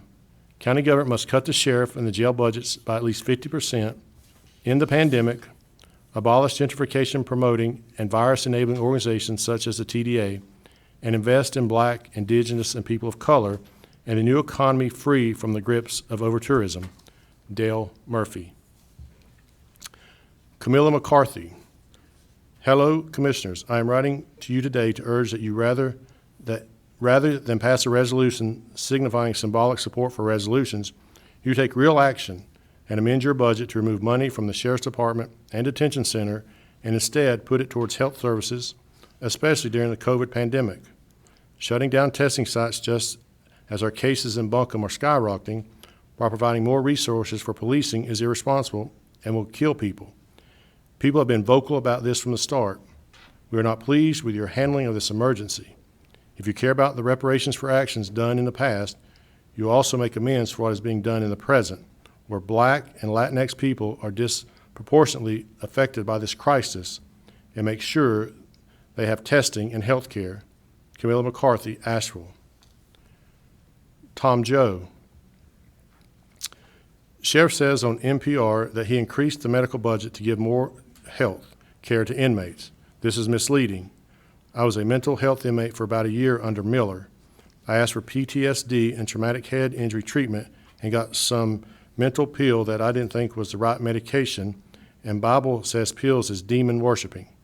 So when I refused to take the medication, I was declared incompetent and sent to the state hospital for evaluation to stand trial. When I refused the pill at the state hospital, they held me down and gave me a needle shot. This caused me to stay in jail longer. Where that local tax money go to some millionaire doctor who gets paid by the pill company that's not health care. Denver jail got a medical x-ray, not that the x-ray got me any treatment. Thanks for violating my rights with so-called medical treatment. Abolish the police and give the sheriff all that money. Police can't be held accountable with voting like the sheriff. Hey, I am homeless veteran where my hotel voucher in those empty hotels. Sweden has the lowest Chinese virus death rate in the world with no mask laws or house arrest. Reopen everything. Everybody is essential. Stop fear-mongering. I thought the Democrats were the party of the environment. All those masks end up in the river and ocean. Reopen schools on time in person. Firestorm advocates, equity in school books. Well, these kindergartners don't need to be taught about slavery. That's a high school, college level discussion. Kindergartner can't understand slavery. Children need to learn gardening and car repair and wood shop and logic, so they have skills and critical thinking and reasoning ability, not useless Lincoln self-shaming revisionism. Abolish the Travel Development Authority. Don't violate people's right to travel under the First Amendment with leisure travel ban. Halt evictions, sheriffs. Sheriff don't have to enforce those laws or judges. That's one of the reasons the sheriff is the most important election everywhere. The Civil War was fought over taxes, not slavery. Stop gentrifying local whites with tourism, Yankee, ignorant, virtual signaling. Bible says not to move the monuments of your fathers in Proverbs. I'm son of Confederate General Thomas Jordan, not that I can prove that since Antifa burnt down that public library in Georgia where I was registered. Firestorm website was complaining about the Spanish king general committing genocide in Cuba, and I'm pretty sure my father killed him after the war between the states. He don't got a monument. Anyone else? You? Thank you. Okay. Do they want to read some? I'm happy to read you.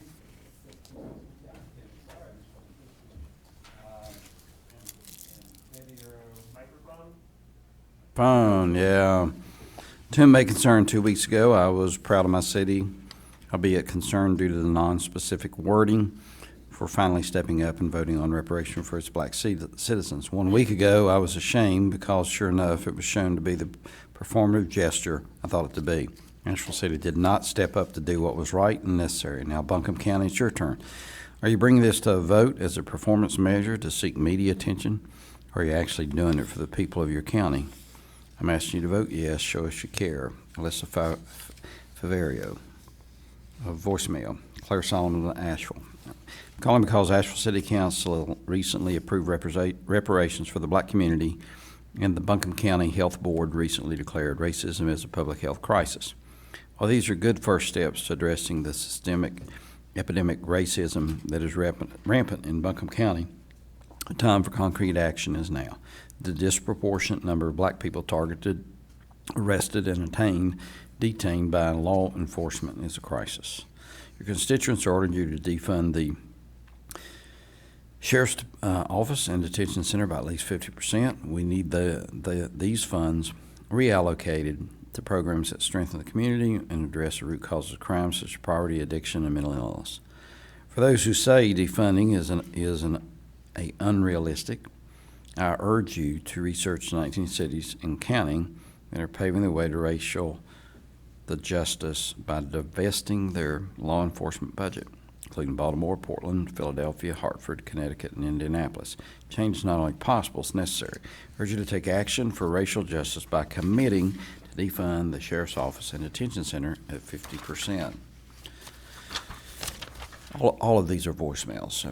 Violet, Asheville. I'm demanding the commissioners to amend the budget and defund the County Sheriff's Department and Detention Center by at least 50% immediately. COVID-19 is causing exponential harm by killing our neighbors, family, and friends, or leaving them with organ damage that lasts a lifetime. Furthermore, even the County Health Board acknowledges that racism is a public health crisis. Now the diagnosis is official. We need you to effectively address the local pandemic and to fund reparations for our black, brown, and indigenous neighbors.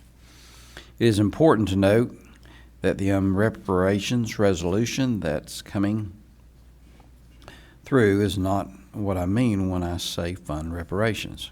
I don't want more empty gestures. I want to see material changes, folks. I want to see money coming out of the institutions that cause harm on our black, brown, and indigenous people here in Asheville and Buncombe County in general. And I want to see that money redirected towards reparations. I mean, in addition to that, you guys have not addressed the pandemic in any way that I see being, you just ignoring it flat out, acting in contempt of your health, and it's unacceptable. Hotels are open right now. There's a hotel at 100% capacity right now. I just had a report not too long ago that there are people vomiting in bed in rooms. It's wild out there, folks, and you're not showing any kind of respect or care about your constituents when you behave that way. And it's unacceptable, and I need you to stop. And I'm calling you today not to ask, but to demand that you effectively address the local pandemic and you fund that with money. Material changes, the reparations amendment that you're going to try to pass. Monica Hill, Asheville. I'm going to make sure that you're all putting money where your mouth is in terms of racial reparations. I'd first like to encourage you to effectively address the local pandemic, resume and expand testing. It's way too difficult for any citizen to get tested. It should be so easy. Place on Patton, Merriman, Smoky Park Highway. We should be able to just pull in, get tested, pull out. Otherwise, this pandemic is going to be plaguing us forever. Stop reopening, shut down all travel into Asheville. These unmasked tourists are really putting our citizens in harm's way. Open hotels for unhoused people, and the city schools have approved Plan C, and the county must also. The pandemic response must direct funds towards Communities hardest hit and most at risk, and the BC Sheriff refuses to halt evictions during the COVID pandemic. And so we demand that at least 50% of their budget be invested in COVID response. Totally believe in paying reparations through the affordable housing, land provisions, equitable education, mental health services, rent subsidies, and eviction aversion. Free public transportation and restorative justice services. These are all fantastic. You can just say, yes, we vote for reparations, and then not do anything about it. And then cut the budget for the sheriff and the jail by at least 50%. There's a lot to do, and it's time for a big, huge shift. We got to do better. Lottie Erickson, Asheville. I think that there has not been enough sufficient public discussion of the move to join Asheville in reparations. I think it's a contentious issue that the public deserves to weigh in on and discuss the proposal that is being put forward to the commission for voting. Really needs to be widely published, and there needs to be meeting with people. The citizens can understand exactly what is being put forward and what the impact would be on the citizenry. Thank you very much for considering my point of view. Chairman, if you could finish. Right here. Start there. Yeah. City Council, I have some questions for you. Why haven't you made plans for reallocation of police funds? What about nonprofits like departments already within the city? Have you reached out to any mental health organizations or educational organizations? Call UNCA to get students to research and give guidance on how to distribute these funds. Defund the police and redistribute. Listen to your community. Please stop telling us to be patient. The community wants change. From Anonymous. During this pandemic, evictions should not move forward. It's unthinkable to put people out on the streets when they can't even work. If the sheriff continues evictions, we demand that at least 50% of the budget be cut and redirected to pandemic relief, rent relief, and long-term safety strategies that prioritize black and brown locals. The county must also resume and expand testing, reallocate funds from sheriff to do this. While we are cutting the budget by 50%, use it to open hotels for the unhoused community. From Tyler Jackson, well, with all the talk considering reparations, I'd like to demand substantive, tangible reparations be provided, paid, and planned for instead of false promises.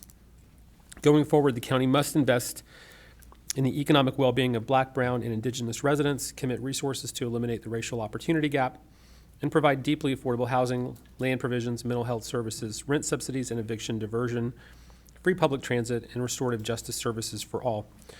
Reduce the budget of the county sheriff's office and detention center by at least 50% immediately. Effectively address the local pandemic and to fund reparations for our black, brown, and indigenous neighbors. From A. Hamilton in Asheville. I'm extremely worried that our hotels aren't following any of the safety protocols that they have been at full capacity since late June.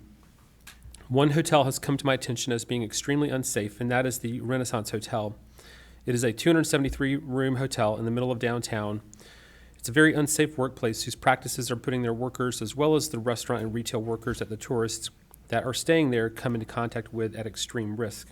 100% of the rooms there are booked, and many of the clientele are sick actively in the rooms. Workers are describing vomit in rooms multiple times a day and only 15-minute cleaning time between the guests. It's completely inefficient for proper sanitation, especially in the middle and at the height of this pandemic. The workers are risking their lives working for a corporate chain that will not even provide PPE to reduce the risk of transmission. I'm asking the county health department to follow up on these allegations and to ensure that the hotel is adhering to CDC guidelines and protecting their workers. Bring hotels to half capacity or fully close them. Additionally, I believe the commissioner should defund the sheriff and jail budget by 50%. Suzanne Duprovich. It's totally outside the realm of a county to vote on reparations. It should be done on the federal level, and it does not express at all the constituents of Buncombe County's wishes. I do believe it will have a big impact on the upcoming election of Buncombe County commissioners.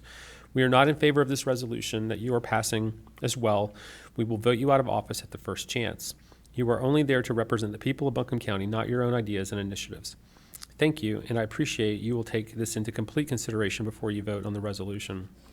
Grace Martinez supports the reparation resolution and the resolution declaring racism a public health safety crisis. Supports cutting the sheriff's department and redirecting funds to the black, brown, and indigenous communities. Please use the power you hold as elected officials to create a safer and more equitable society for everyone who lives here.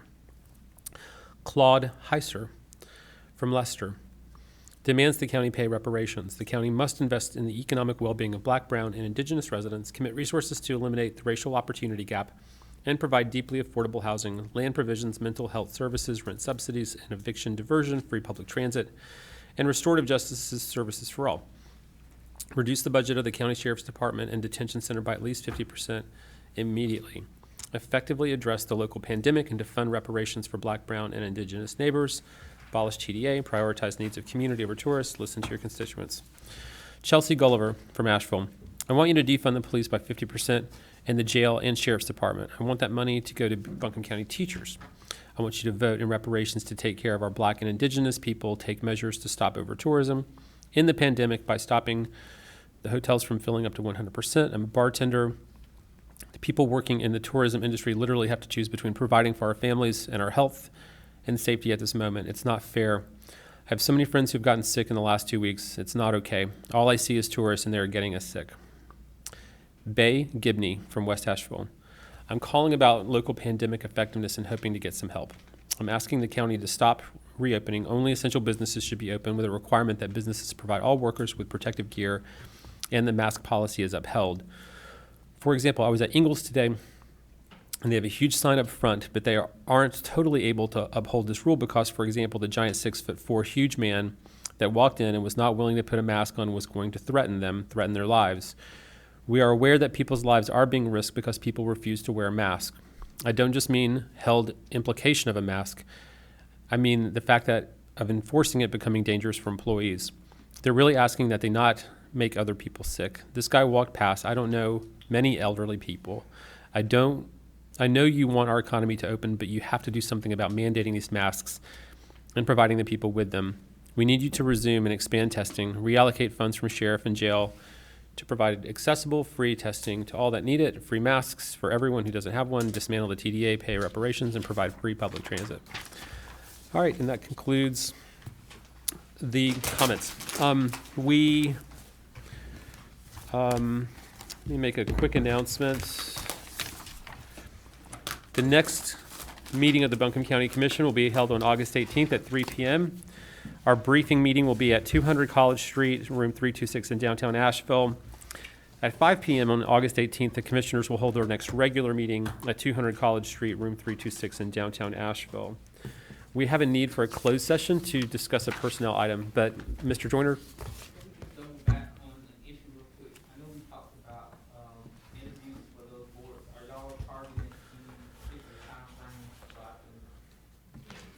I think we'd like to try to do it between now and the next meeting, so then we can make decisions at the next meeting. So, I tell you what, can we not schedule it now? But could we all Lamar, if you could propose some time, let's follow up in the next day or two to find a time that works for most everybody. All right. Okay. We need a closed session to discuss a personnel matter. Ms. Hockaday, could you advise us on the appropriate language? You need a motion pursuant to North Carolina General Statute 143-318.11A6 to discuss a personnel matter. Second. All right, there's a motion and a second to go into closed session to discuss a personnel matter. The county commission will not take any action. When we return from the closed session, we plan to just adjourn. All in favor of the motion, please say aye. Aye. Any opposed? All right, we're in closed session.